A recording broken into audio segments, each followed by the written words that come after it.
जैसा कि आप जानते हैं कि श्री आईएएस एकेडमी ने मिशन अक्टूबर के अंतर्गत कई सारी सीरीज की शुरुआत की है, जिसके अंतर्गत ये हमारी क्विक एंड फास्ट सीरीज में पार्ट 12 है। ऑलरेडी हमने 11 पार्ट तक के काफ़ी इंपॉर्टेंट आर्टिकल को कवर किया था। उम्मीद है कि आपको अपने प्रीवियस जितने भी आर्टिकल हैं वो पसंद आए होंगे। अपने इस पार्ट में आज हम शुरू करेंगे कॉम्प्रीहेंशन को लेके। ऑलरेडी आप लोगों में से जिन बच्चों ने हमारी लेट्स क्रैक 2.0 सीरीज कवर की होगी, तो वहाँ पे हमने कॉम्प्रीहेंशन के संदर्भ में बेसिक बातें बताई थी, जिसमें हमने 2020 का, 2019 का और 2018 के पेपर को भी सॉल्व कराया था। अब उसके बाद के जितने भी पेपर बचते हैं, अर्थात 2017, 16, 15 और 14, इन 4 पेपरों को हम आपको फिर से कवर कराएंगे और इन 4 पेपरों में जो और भी ट्रिक रह गई थी कॉम्प्रीहेंशन को सॉल्व करने से रिलेटेड, उनको भी कवर करा देंगे। तो इस तरीके से होगा क्या कि 2014 से लेके 20 तक के कॉम्प्रीहेंशन अगर आपके कवर हैं, मोटे तौर पर अगर मैं कहूँ तो 4 वर्षों के ये, 3 वर्षों के ये, अर्थात 7 वर्षों के कॉम्प्रीहेंशन अगर आपने लगा लिए हैं, तो आप ये मानकर चलिए कि आपका इस बार का कॉम्प्रीहेंशन जो भी 25 आएंगे उनमें आप 23 सही करके आ ही जाएंगे। ठीक है, तो आपको केवल इतने पे ही प्रैक्टिस करनी है, बाकी किसी भी ना तो कोचिंग संस्थान की प्रैक्टिस करनी है और ना ही 2014 के पहले के यूपीएससी की करनी है। कुछ बच्चे कहेंगे सर कर लिए तो क्या करोगे? करेंगे तो कुछ भी नहीं साहब, लेकिन कोई फायदा नहीं है, तो आपको करने की ज़रूरत नहीं है। कारण यूपीएससी ने 2014 के बाद सिलेबस चेंज किया है और सिलेबस चेंज करने का मतलब ये होता है कि कॉम्प्रीहेंशन पूछने का तरीका चेंज कर देना। ठीक है, तो इतनी बातें आप याद रखिएगा। तो अब हम अपने कॉम्प्रीहेंशन की क्लास की शुरुआत करते हैं। ठीक, तो जैसा कि आप जानते हैं कि ऐसा यूपीएससी आपको एक पेपर देती है, यहाँ पे आपको अपना रोल नंबर फिल करना होता है और आपको 80 प्रश्न करने हैं। मुझे जहाँ तक याद है, एक देवी जी थी, तो उन्होंने क्या किया था, एक बार एक सेंटर में जब उनका एग्ज़ाम था, तो यूपीएससी के बारे में उनको ज़्यादा जानकारी तो पता थी नहीं, एग्ज़ाम दे आई। तो पहला एग्ज़ाम उन्होंने दिया तो 100 के 100 तुक्का मार दिए। दूसरे एग्ज़ाम में उन्होंने भी फिर से 100 में 100 तुक्के मार दिए। उनको ये पता ही नहीं था कि सेकेंड पेपर में उनको 80 क्वेश्चन करने होते हैं। तो 20 तो उनके पहले वो वाले उड़ा दिए गए और 7 उनके और उड़ा दिए गए। उसके बाद आंसर की कॉपी चेक हुई। और एक बात और बता दें आपको कि जब आप रूल को वायलेट करते हैं तो आपकी पूरी की पूरी कॉपी ही नहीं चेक होती है। आप ये मत सोचना कि आपने धोखे में 100 लिख दिए तो यूपीएससी इतनी मूर्ख है कि वो 20 को इरेज करेगी और फिर 20 से आपसे चेक करेगी। ऐसा नहीं करेगी, वो पूरा का पूरा पेपर ऐसे फाड़ देगी। दूसरी इंपॉर्टेंट बात जो आपको शायद नहीं पता है किसी को, आपकी GS1 की कॉपी पहले नहीं चेक होती है, पहले आपकी GS2 यानी कि CSAT की कॉपी यूपीएससी में चेक होती है। और जिन बच्चों की CSAT में नंबर क्वालिफाइंग के होते हैं, केवल उन्हीं का GS1 की कॉपी चेक की जाती है नंबर 1 पे, तब वो लिस्ट बनती है। बाद में जितने बच्चे कुचे होते हैं उनको चेक कर दिया जाता है। तो ये बातें आप याद रखिएगा, ठीक है, और इसी के बेस पे आपकी मेरिट बनती है। तो हम पूरी कोशिश करेंगे कि इस बार आपके इस एग्ज़ाम में 29 प्लस ही पहुंच जाएं और आपका पेपर अच्छे से सॉल्व हो जाए। ठीक, तो एक एक करके हम पैसेज को पढ़ेंगे और इसके आंसर को चेक करने की कोशिश करेंगे। ठीक है, तो मैंने ऑलरेडी आपको बताया क्या कि सबसे पहले हमें क्या करना चाहिए, सबसे पहले हमें पैसेज को पढ़ना चाहिए, और सबसे पहले हमें प्रश्नों को पढ़ना चाहिए, फिर हमें पैसेज को पढ़ना है। ठीक है, और जितने भी आपके एक्सट्रीम वर्ड हैं उन एक्सट्रीम वर्ड को वहाँ से निकालें। निकालने के बाद फिर वहाँ पे कोशिश करें कि क्या आंसर हो सकता है और फिर पैसेज से उसको रीचेक कर लें। जैसे कि आप यहाँ पे देखेंगे इस क्वेश्चन में, तो आपको क्या मिल रहा है कि उपयुक्त परिच्छेद का निहितार्थ क्या है। आपको दिया है संसाधन आधारित संघर्ष सदैव राजनीतिक रूप से प्रेरित होते हैं। सदैव, ये वर्ड अपने आप में एक्सट्रीम है, तो ये यानी कि ऑप्शन गलत हुआ। ठीक है, मान लो पर्यावरणीय और संसाधन आधारित संघर्षों के समाधान के लिए कोई राजनीतिक हल नहीं होते। कोई, ये भी एक एक्सट्रीम वर्ड है, तो इसको भी यहाँ से हटा दो। ठीक है, पर्यावरणीय मुद्दे संसाधनों पर दबाव बनाए रखने और राजनीतिक संघर्ष में योगदान देते हैं, ये एक्सट्रीम नहीं लग रहा है। पहचान अथवा विचारधारा पर आधारित राजनीतिक संघर्ष का समाधान नहीं हो सकता, ये देखो निगेटिव नहीं लग रहा आपको कि ऐसा कैसे हो सकता है, मतलब ये भी एक्सट्रीम है हमारा सिंपल सा आंसर यहाँ पे सी निकल आया। बट फिर भी हम ऊपर वाले पैरा से इन चीज़ों को चेक करेंगे। तो देखते हैं कि जलवायु परिवर्तन से एक चीज़ जो अकाट्य रूप से होती है वह है ऐसी घटनाओं का घटित होना जिसमें संसाधनों के कम होते जाने में और तेजी आती है। इन घटते जाते संसाधनों के ऊपर होने वाली प्रतिस्पर्धा के परिणाम स्वरूप राजनीतिक या और भी हिंसक संघर्ष सामने आता है। ठीक है, फिर आपको यहाँ पे दिया है कि संसाधन आधारित संघर्ष शायद ही कभी खुलेआम हुए हों, इसलिए इन्हें विलग रूप से देखना कठिन है। इसके बजाय वे ऊपरी परतें ओढ़कर राजनीतिक रूप से कहीं अधिक स्वीकार्य रूप में सामने आते हैं। जल जैसे संसाधनों के ऊपर होने वाले संघर्ष प्रायः पहचान या विचारधारा के देश का लबादा ओढ़े रहते हैं। ठीक है, अब आपसे यहाँ पे क्वेश्चन एक चीज ध्यान रखना, कुछ बच्चे कहेंगे सर ये पहचान और विचारधारा वाले की बात की जा रही, तो यहाँ पे ये वर्ड तो आया है लेकिन इसका अर्थ ये नहीं है। समझ गए? अर्थ इसका क्या दे रहा है? पर्यावरणीय मुद्दे संसाधनों पर दबाव बनाए रखने और राजनीतिक संघर्ष में योगदान देते हैं। यहां से ये लाइन समझिए आप, इस जगह से घटते संसाधनों के ऊपर होने वाली प्रतिस्पर्धा के परिणाम स्वरूप राजनीतिक और हिंसक संघर्ष भी आते हैं। क्या कहीं पे दिया था एक्सट्रीम वर्ड सदैव राजनीतिक? नहीं दिया था, तो आप ऐसे इसको एलिमिनेट कर देंगे और 1 के सी को आप आंसर में टिक कर देंगे। समझ गए? इतना इजी होता है पैसेज। लेकिन जब आप जटिल बुद्धि अपनी लगा देंगे, आप इन चीज़ों को यहाँ पे देखने की कोशिश करेंगे तो गलत हो जाएगा। पहले कोशिश यही करो, जो एक्सट्रीम वर्ड दिख रहे हैं उनको एलिमिनेट कर दो, आंसर अपने आप आधे हद तक आ जाता है। ठीक है, चलिए ऐसा ही एक और अगला पैसेज देखते हैं।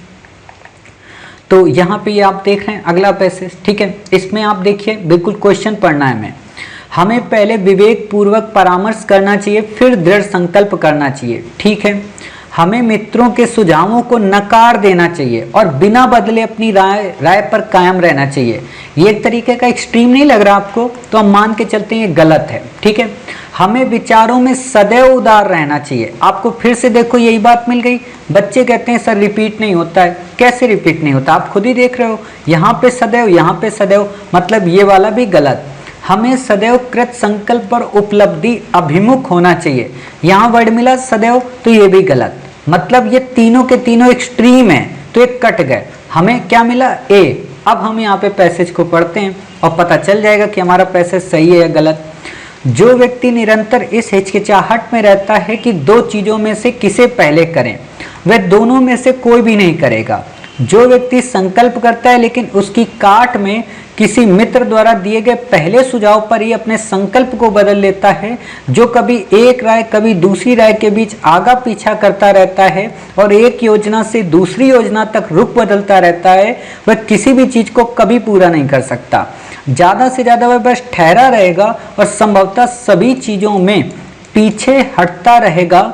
जो व्यक्ति पहले विवेक पूर्वक परामर्श करता है, फिर दृढ़ संकल्प करता है और कमजोर मनोवृत्ति को भयभीत करने वाली तुच्छ कठिनाइयों से निर्भीक बने रहकर अटल दृढ़ता से अपने उद्देश्यों को पूरा करता है, केवल वही व्यक्ति किसी भी दिशा में उत्कर्ष की ओर आगे बढ़ सकता है। यहाँ पे आपको देख क्या दिया है? विवेक पूर्व परामर्श करता है और फिर दृढ़ संकल्प करता है। तो लाइन ये मिल गई ना, तो क्या सोचना अब इसके आगे।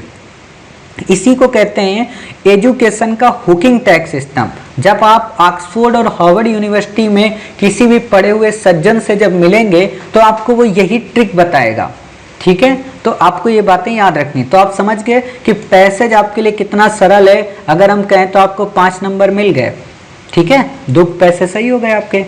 चलिए अब देखते हैं अगला पैसेज। यहाँ पे एक लाइन आपको याद रखनी है कि सर्वाधिक निर्णायक संदेश क्या है। हो सकता है कि ये चारों के चारों नजदीक लग रहे हों, लेकिन उनमें भी काफी जो सर्वाधिक इंपॉर्टेंट है उसको आपको बताना है। ठीक है, तो देखते हैं कि जलवायु परिवर्तन के कारण आर्कटिक ग्रीष्म ऋतु अल्पावधि की परंतु उच्च तापमान वाली हो गई है। ठीक है, ध्रुवीय भालुओं की उत्तर जीवता को सुनिश्चित करने के लिए उन्हें दक्षिणी ध्रुव में स्थानांतरित किया जा सकता है। ठीक है, ध्रुवीय भालुओं के न होने से आर्कटिक क्षेत्र की खाद्य श्रृंखलाएं लुप्त हो जाएंगी। ठीक है, जलवायु परिवर्तन से ध्रुवीय भालुओं के उत्तरजीविता के लिए संकट उत्पन्न हो गया। अब आप देखिए चारों के चारों नजदीक लग रहा है, लेकिन सर्वाधिक निकालना है हमें, तो इसको चेक करते हैं। तो क्या कह रहा है कि आर्कटिक महासागर में ग्रीष्म ऋतु के दौरान समुद्री बर्फ अपेक्षाकृत अधिक पहले और तेजी से पिघल रही है और शीत ऋतु की बर्फ के बनने में अधिक देर लग रही है। पिछले 3 दशकों में ग्रीष्म ऋतु की बर्फ का परिमाण लगभग 30% तक घट गया है। ग्रीष्म गलन की अवधि के लंबे हो जाने से संपूर्ण आर्कटिक खाद्य जाल के, जिसमें ध्रुवीय भालू शीर्ष पर हैं, छिन्न भिन्न हो जाने का संकट सामने आ गया है। क्या यहाँ पे कहीं ये दिया है कि उच्च तापमान वाली हो गई है? नहीं साहब। क्या यहाँ पे ये दिया है कि इनको दक्षिणी ध्रुव में ले जाना ठीक रहेगा? नहीं साहब। क्या इसमें ये दिया है कि इनके न होने से खाद्य श्रृंखलाएं लुप्त हो जाएंगी? तो नहीं साहब। ये क्या कहने चाह रहे हैं? ये कहना चाह रहे हैं कि जो ध्रुवीय भालू टॉप लेवल पे आते हैं आर्कटिक के जीव प्रणालियों के संदर्भ में, तो उनके ऊपर संकट आ जाएगा, अर्थात उनकी जो उत्तरजीविता है वो खतरे में पड़ जाएगी।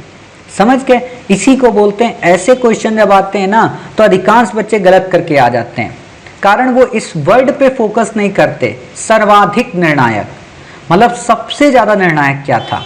वैसे तो मानने को तो चारों के चारों सही हो जाएंगे डायरेक्टली और इनडायरेक्टली, बट आपसे पूछा सर्वाधिक, तो इसलिए आप बताएंगे कि उत्तरजीविता के लिए यहाँ पे संकट उत्पन्न हो गया, अर्थात 3 का डी ऑप्शन आपका सही होगा। ठीक है, चलिए इतनी बातें यहाँ पे याद रखनी है। फिर बात आती है, ये तो इंग्लिश में है, आपको इसे नहीं पढ़ना है। ठीक है, बात आती है यहाँ पे अलग से एक नया आर्टिकल की, तो इसको देखते हैं। देखिए चौथे नंबर की क्या कह रहा है आपसे, इसमें भी कह रहा है सर्वाधिक निर्णायक संदेश बताइए। ठीक है, तो ध्यान से देखिए कि शुद्धता और प्रदूषण के विचार इतने गहरे समाये हैं कि उन्हें लोगों के दिमाग से हटाया ही नहीं जा सकता। अरे भाई मोदी, ये तो मुमकिन है, कुछ भी हटा जा सकता है और हटा भी दिया गया। मतलब ये क्या है? ये एक्सट्रीम वर्ड है, तो ये कट्टम कर दो, गलत हो गया। लोगों को समझना होगा कि शौचालय का उपयोग और गड्ढों का खाली किया जाना शुद्धता की बात है, ना कि अशुद्धता की। ये लाइन आपको अच्छे से, जिन लोगों ने मूवी देखी होगी, कौन सी मुझे याद नहीं है, अभी आई थी, वो जो पाडेकर टाइप की एक हीरोइन साहिबा हैं और एक हीरो भी हैं, है ना, अब नहीं याद है मुझे वो मूवी का नाम हम। ठीक है, तो उसमें घर में वो शौचालय बनवाते हैं। ठीक है, तो उसी से संबंधित है वो मूवी। क्या है, कुछ बच्चों ने देखे मैसेज दिए, मूवी टॉयलेट एक प्रेम कथा। हाँ, टॉयलेट ही है मूवी। ठीक, बहुत अच्छे। तो ये टॉयलेट मूवी में यही डायलॉग दिया गया है, वो अक्षय कुमार अपने पिताजी को यही समझाते हैं। ठीक है, तो इस चीज को आप समझिए, समझ गए कि ये यहाँ से लिया गया। खैर हम फिर भी आगे बढ़ते हैं। लोग अपनी पुरानी आदतों को नहीं बदल सकते हैं, बदलने के लिए तो कुछ भी बदल सकते हैं। ठीक है, तो ये तो कटिंग हो गया यहाँ पे।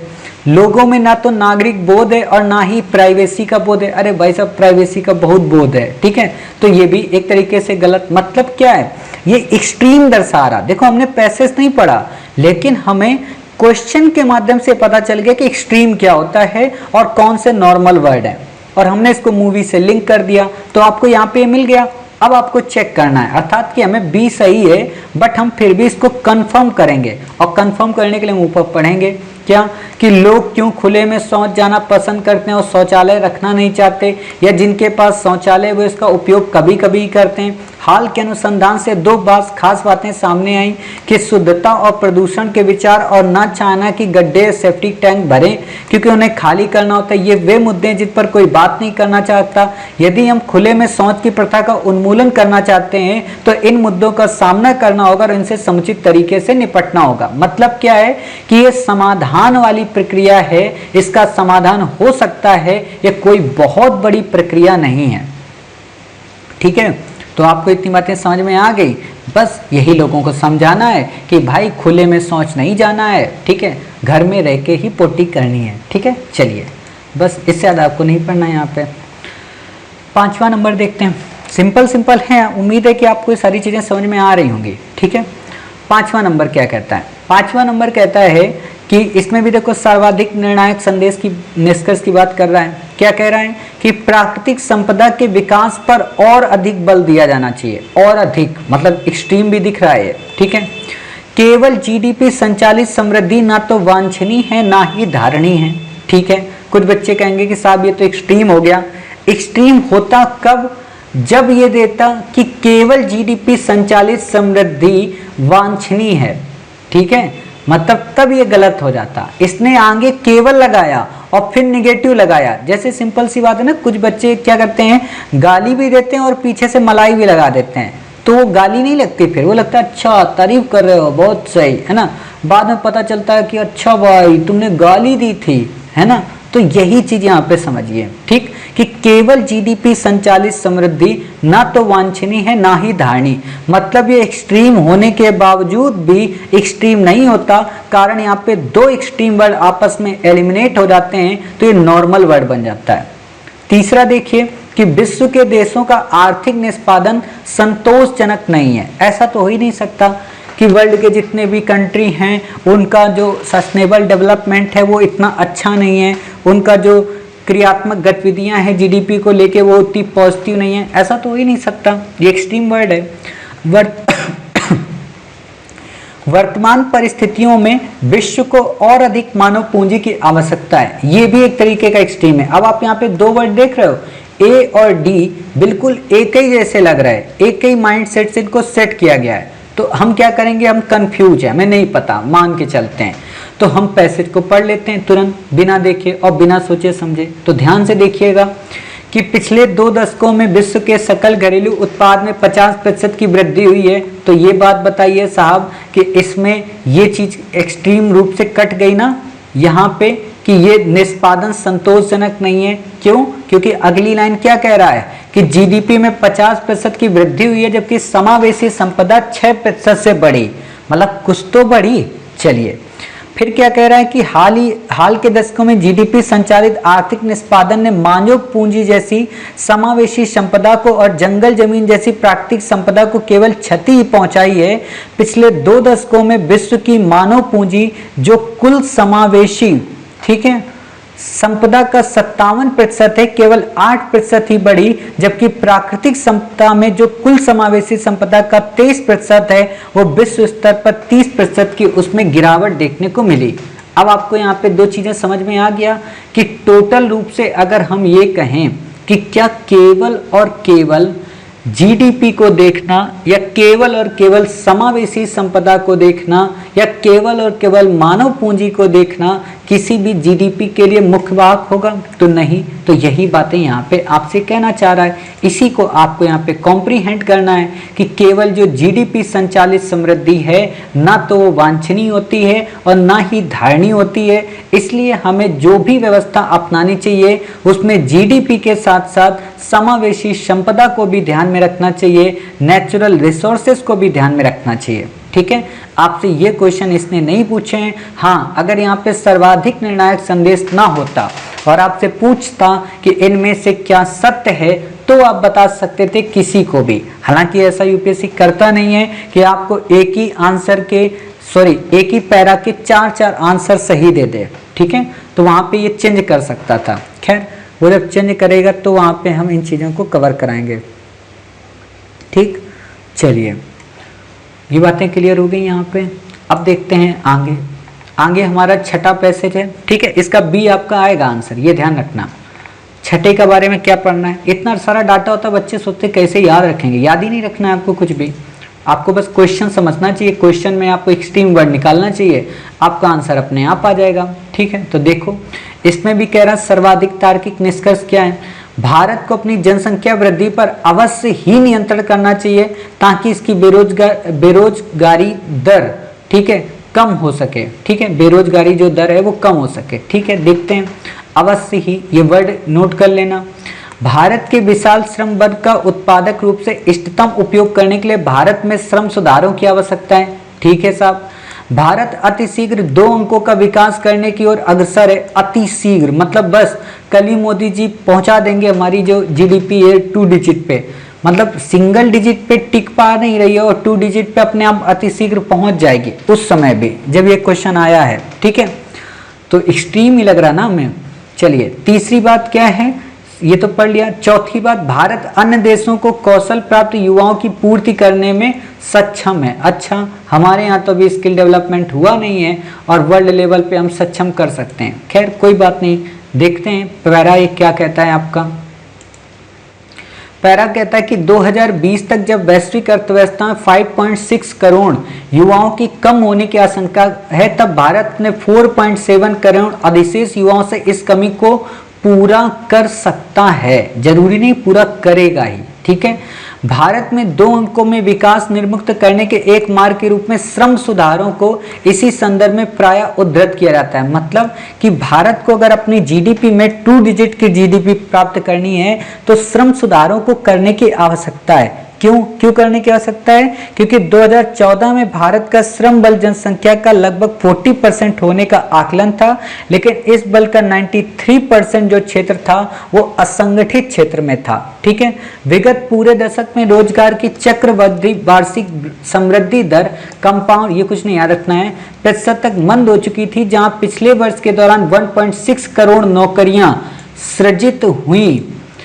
फिर यहाँ पे आपको दिया है, जबकि श्रम बल में लगभग 1.5 करोड़ की वृद्धि हुई। बार बार आपको एक चीज क्या दिख रहा है?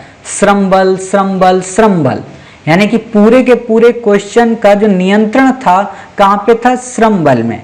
हमने जब ऑप्शन देखा तो ऑप्शन में हमने क्या देखा कि श्रम बल में वास्तव में कोई एक्सट्रीम वर्ड नहीं दिया हुआ है, और जब श्रम बल में कोई एक्सट्रीम वर्ड नहीं दिया है तो हम मान के चलते हैं कि हमारा ऑप्शन बी सही है, अर्थात 6 का बी यहाँ पे आपका आंसर होगा, ठीक है। तो आपको ऐसे ही वर्ड याद रखने की जरूरत है। कुछ बच्चे कहेंगे सर उसमें 2 अंकों की बात की गई, उसमें कौशल प्राप्त की बात की गई, बिल्कुल बात ठीक है, लेकिन अगर यहाँ सर्वाधिक वर्ड ना होता तो हम इन पर सोच सकते थे। सर्वाधिक वर्ड था तो हमें उसको कॉम्प्रीहेंड करने की जरूरत है, क्योंकि इसमें श्रम बल की बात है, असंगठित क्षेत्र की बात है और संगठित क्षेत्र की बात है, ठीक है। इससे ज़्यादा आपको यहाँ पे कुछ भी याद रखने की ज़रूरत नहीं है। चलिए, इतनी बातें हो गई। अब देखते हैं अगला पैसेज क्या है। अगला पैसेज है कि उपयुक्त परिच्छेद का मुख्य विचार है कि मनुष्यों के लिए आवश्यक है कि वे काम करें, कार्य एवं अवकाश के मध्य संतुलन हो, कार्य करना एक निरंकुशता है जिसका हमें सामना करना ही पड़ता है। मतलब काम करना भी एक तरीके की निरंकुशता होती है, सही है। मनुष्य के लिए कार्य की प्रकृति को समझना आवश्यक है, ठीक है। तो इसका मतलब ये पूछना चाह रहा है कि इसका क्या मतलब है। तो कुछ भी नहीं करना है आपको, पैरा पढ़ो चुपचाप।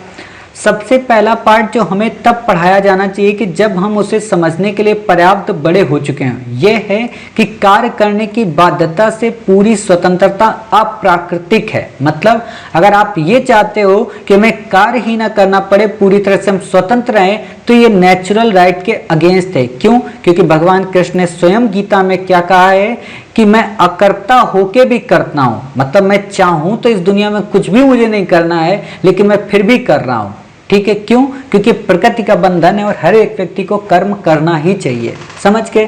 और इसे गैर कानूनी होना चाहिए। मतलब क्या है कि जो लोग ये कहते हैं ये बात बिल्कुल गलत है। अर्थात आप यहाँ पे एक चीज ये देख लें कि ये मनुष्य, ये कार्य करना एक निरंकुशता है जिसका हमें सामना करना ही पड़ता है। तो ये निरंकुशता नहीं है, ये आपका एक्सट्रीम वर्ड कट हो गया, ठीक। आगे देखो, क्योंकि हम कार्यभार के अपने हिस्से से केवल तभी बच सकते हैं जब हम इसे किसी दूसरे के कंधे पे डाल दें। अच्छा, ये भी होता है क्या? प्रकृति ने यह विधान किया कि मानव प्रजाति यदि कार्य करना बंद कर दे तो भूखमरी से नष्ट हो जाएगी। हम इस निरंकुशता से बच नहीं सकते, ठीक है। हमें इस प्रश्न को सुलझाना होगा कि हम अपने आप को कितना अवकाश देने में समर्थ हो सकते हैं। मतलब यहाँ पे ये नहीं कहा जा रहा है कि आप 3 दिन छुट्टी करो और 3 दिन काम करो, सॉरी ये नहीं है। जैसे कुछ बच्चे होते हैं ना कि सर आज 2 क्लास आ गई, छुट्टी कर दो। अब तो 2 क्लास आ गई तो क्या 2 घंटे की छुट्टी कर दें? बिल्कुल भी नहीं। तो यही चीज होती है कि कार्य और अवकाश के मध्य कहीं से भी जरूरी नहीं कि आप संतुलन रखें। तो हमारा ये ऑप्शन कट गया। बात आती मनुष्य के लिए कार्य की प्रकृति को समझना आवश्यक है। ऑलरेडी मनुष्य को पहले से पता होता है कि कौन सा कार्य करने जा रहा है। अगर कोई स्टडी का काम करने जा रहा है तो उसको अच्छे से पता है। जैसे कुछ बच्चे मेरे को जब मैसेज करते हैं, अभी 4-5 दिन से एक देवी जी हमको मैसेज करती रहती हैं, तो उनको हमने बोला है कि भाई आप 10 अक्टूबर को हमको मैसेज कीजिएगा, तब हम आपको बताएंगे, जवाब देंगे।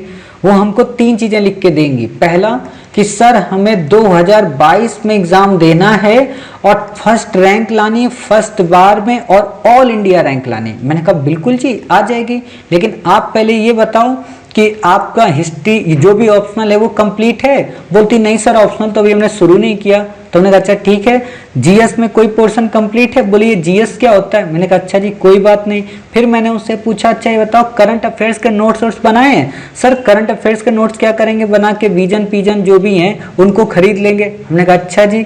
फिर मैंने उससे पूछा एक बात बताओ कि आप आंसर राइटिंग कभी की हो 4 से 5,000 आंसर? बोली सर आप 5,000 की बात कर रहे हो, हमने आज तक 5 आंसर नहीं लिखे।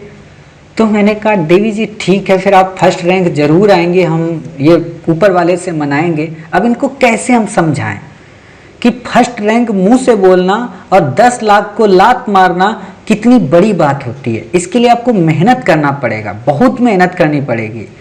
तो वो ये करना नहीं चाहते। अगर इनको हम बताएंगे तो फिर कहेंगे मास्टर तुम पागल हो, तुम्हारे जैसा टीचर आज तक दुनिया में नहीं है, तुम आईएएस नहीं बना सकते। तो इसलिए हम इनको कुछ बोले ही नहीं। हमने कहा ठीक है देवी 10 अक्टूबर को मिलना, और ये जो हमसे सुनना चाहेंगे वही हम सुना देंगे बस। तो ये भी समझना पड़ता है।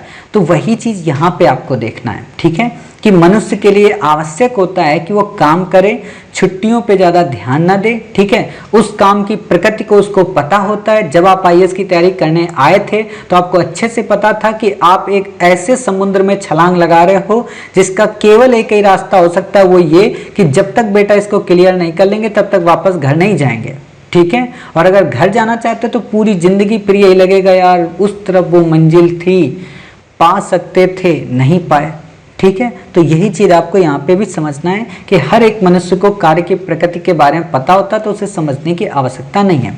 अर्थात मनुष्यों के लिए आवश्यक है कि वो अपना जो भी नियत कर्म है वो करते रहें, और उनको करना ही चाहिए। क्योंकि आपके पिताजी अपना काम कर रहे हैं, आपकी माताजी अपना काम कर रही हैं, तो फिर तुम काहे मक्कारी में बैठ के यहाँ पे पोगो खेल रहे हो, ठीक है। ये नहीं करना चाहिए।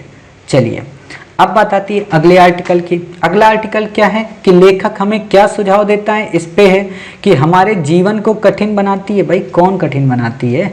रुको एक मिनट, इसको देखते हैं। हाँ ऐसे अब करते हैं। देखिए लेखक का सुझाव है कि आदतें हमारे जीवन को कठिन बनाती हैं, ठीक है। हमारे जीवन में सटीकता लाती हैं, ठीक है। हमारे लिए जीना आसान करती हैं, ठीक है। हमारे जीवन को मशीन बनाती हैं, ठीक है। देखिए जैसे कहते हैं ना लोगों की आदत होती है, जैसे मेरी आदत होती है रात में बड़बड़ाना, मतलब सोते वक्त भी बड़बड़ बड़बड़ बोलते रहना, ठीक है। जैसे मेरी आदत है कि कुछ भी होगा मुंह पे बोल देना, ठीक है। मेरी आदत है कि मतलब बिल्कुल नीट एंड क्लीन रहना, अंदर बिल्कुल करप्शन नहीं रहना कि हाँ इसकी चुगली उससे कर दो, उसकी चुगली उससे कर दो, फिर आपस में बैठ के तमाशा देखो, ऐसा कुछ भी नहीं। मुंह में तुम्हें गाली देना होगा तो तुम्हें दे देंगे, तुम्हारी तारीफ करनी होगी तुम्हारी तारीफ कर देंगे। कल किससे क्या बोला कल की बात है, ठीक है। आज का आज देखो, मतलब कूल रहना। क्या होता है कि आदतें, लेकिन कई बार क्या होता है कि आपकी आदतों को लोग चेंज करने आ जाते हैं। नहीं तुम ऐसे खाना खाओ, नहीं तुम ऐसे सो, तुमको ऐसे कपड़े पहनने, इसको प्राइवेसी अनन बोलते हैं, इसको ये बोलते हैं। तब वो बड़ी कठिनाई होने लगती, लगता है कि जेल में बंद कर दिया गया। जैसे हम लोग अपने घर में रहते हैं तो हमारे घर में क्या होता है, बिल्कुल इंडिपेंडेंस है, सब कुछ स्वतंत्रता, ठीक है। जिसको जहाँ नहाना है अपना नहाएगा, ठीक है। जिसको जहाँ जैसे रहना है रहेगा, ठीक है। तो एक स्वतंत्रता रहती है। बट कहीं आप किसी दूसरे घर में जाओ, टॉवेल पहन के यहाँ नहीं आ सकते, ये नहीं कर सकते, वो नहीं कर सकते, जिंदगी लगती है वो जटिल हो गई। तो वही चीज है कि आदतें क्या करती हैं, कठिनाइयाँ लाने की कभी कभी कोशिश करती हैं, लेकिन उससे भी अच्छी चीज क्या होती है कि आदतें हमारी लाइफ को इजी बना देती हैं, अगर अच्छी आदतें हमारे अंदर आ जाएं। लेखक यही कुछ कहना चाहता होगा, देखते हैं क्या कह रहा। आदतों का पालन करने में कोई हानि नहीं है जब तक कि वे आदतें हानिकारक ना हो। कुछ की आदतें क्या होती हैं, सिगरेट पीना। कुछ की आदतें क्या होती, रोज सुबह स्टार्ट हो जाना, शाम तक बस गालियों की दे दनादन बौछार करना। कुछ की आदतें होती किसी को फोन करके उसको डिमोटिवेट करना, होती ना आदतें। वही चीज वास्तव में हम में से अधिकांश लोग आदतों के पुलिंदे से शायद कुछ अधिक ही व्यवस्थित होते हैं। हम अपनी आदतों से मुक्त हो जाएं तो जो बचेगा उस पर शायद ही कोई ध्यान देना चाहे। हम इनके बिना नहीं चल सकते, वे जीवन की प्रक्रिया को चलल बनाती हैं। देखो भैया वो जीवन की प्रक्रिया तो छलल बनाती हैं, समझ गए, मतलब इसी के अंदर सब कुछ था। हम गलत समझ जाते हैं। इनमें बहुत सी चीजें अपने आप करने में समर्थ होते हैं, जिन्हें यदि एक बार नया और मौलिक विचार देकर करना चाहें तो अस्तित्व एक असंभव उलझन बन जाए। मतलब होता है ना कि जो आदत आप अभी तक करते हैं, जैसे मेरी आदत हो गई बकर बकर बकर बकर बोलना, ठीक है, जितना बुलवाना चाहो बुलवा सकते हो, पूरे दिन बुलवाना चाहो बुलवा सकते हो, तो आदत हो गई। कुछ बच्चे कहते हैं सर आप थकते नहीं हो, क्योंकि पिछले कई वर्षों से बोल रहे लगातार, घर वाले इसीलिए भगा दिए कि बेटा जाओ तुम यहाँ से, क्योंकि तुम बकर बकर बोलते रहोगे। लेकिन फिर मुझे प्रबोधन आया कि क्यों ना, इस सुनेगा तो कोई है नहीं, तो एक काम करते हैं आईएएस पे रिसर्च करते हो, आईएएस वालों को पढ़ाते हैं, ये बेचारे सुबह से लेकर शाम तक सुनते ही रहेंगे। तो इससे अच्छा हमने ये वाली फील्ड अपना ली, तो अब बोलते भी हैं तो मजा आता है, सुनाते भी हैं तो भी मजा आता है। समझ गए, मतलब इसने मेरी जिंदगी को आसान बना दिया। ठीक है, अब कोई लोग आएंगे नहीं सर आप अभी मत बोलो, खाना खा के बोलना, तो कैसे बोलेंगे फिर। तो इसका ऑप्शन आप समझ गए, 8 का सी। बाकी आपको यहाँ पे नहीं पूछेगा। ये 9वां क्वेश्चन नहीं है मैथ, ये मैथ का है, ठीक है, इसका नहीं है, कॉम्प्रिहेंशन का। ये हो गया आपका, बाकी क्वेश्चन यहाँ पे नहीं पूछेगा। ये सब मैथ वैथ के हैं, तो ये क्वेश्चन आप लोग लगाइएगा मैथ वैथ के, ठीक है, बिल्कुल सिंपल से क्वेश्चन है, आप कर सकते हैं। चलिए ये वाला भी नहीं करना है, ये वाला भी। ये देखो क्वेश्चन आया है, a प्लस बी का अर्थ है बी का पुत्र है, उसकी पत्नी है। तो अभी मैंने आपको एक दिन पढ़ाया है, आप लोग लगाइएगा, लगा के भेजा करिएगा। लेकिन आप लोग वही है ना, कौन लगाए मास्टर जी, कौन लगाए, है ना, ये मत करिए। मतलब सवाल लगाइए, जितना रिवीजन करोगे 15 दिन पहले उतना ही पेपर अच्छा होगा। चलिए इसको देखते हैं। उपयुक्त परिच्छेद का लेखक लोगों को क्या प्राप्त करने की चुनौती देता है। नंबर 1 उच्च जीवन आदर्श प्रगति और विशेषाधिकार। नंबर 2 समान विशेषाधिकार, नियत की पूर्णता और राजनीतिक सहिष्णुता। नंबर 4 साहित्यिक उत्साह और आर्थिक समानता। नंबर 5 नंबर 5 क्यों पढ़ रहा हूँ, 1 2 3 चौथा ही तो हुआ ये। अच्छा मैंने इसको भी पढ़ लिया था। कठोर परिश्रम, भाईचारा और राष्ट्रीय एकता। ये ऐसा है कि इसमें कोई भी एक्सट्रीम वर्ड हमें नहीं दिख रहा है, इसको हमें पढ़ना ही पड़ेगा। इसीलिए मैं कह रहा हूँ ना, यूपीएससी में बहुत सारी चीजें होती हैं जहाँ पे कोई भी काम नहीं आता। ठीक है, तो देखते हैं क्या कह रहा है। हमारे सामने कठोर परिश्रम है। जब तक हम अपने प्रण को संपूर्णता पूरा नहीं कर लेते, तब तक हम भारत के सभी लोगों को वह नहीं बना देते जो कि नियत चाहती है कि वे हों। तब तक हम में से किसी को आराम नहीं करना चाहिए। हम एक महान देश के नागरिक हैं, सुस्पष्ट प्रगति के कगार पर हैं और हमें उन उच्च आदर्शों को जीवन में उतारना है। हम सभी, चाहे हम किसी भी धर्म के हों, समान रूप से भारत की संतान है और हमारे अधिकार, विशेषाधिकार और दायित्व बराबर हैं। हम सांप्रदायिकता अथवा मानसिक संकीर्णता को बढ़ावा नहीं दे सकते, क्योंकि कोई भी देश जिसके लोग विचारों तथा आचरण में संकीर्ण हो, महान नहीं हो सकता। मतलब क्या कह रहा है कि संकीर्णता नहीं लानी है, मतलब भ्रातृत्व बढ़ाना है, आपस में एक दूसरे के साथ मिलकर रहना है। ठीक है, अर्थात हमें कठोर मेहनत भी करनी है, तभी हम भारत को एक उच्च स्तर पे ले जाएंगे। वास्तव में मुझे जहां तक पता है, ये स्वामी विवेकानंद का पूरा स्टेटमेंट है, उसी को बीच से क्रॉप किया है। ठीक है, तो यानी कि कठोर परिश्रम, भाईचारा और राष्ट्रीय एकता की बात है। क्या यहाँ पे साहसिक उत्साह की बात आई? क्या यहाँ पे पैसे की बराबरी की बात आई? तो नहीं साहब। क्या यहाँ पे सभी को विशेषाधिकार देने की बात आई?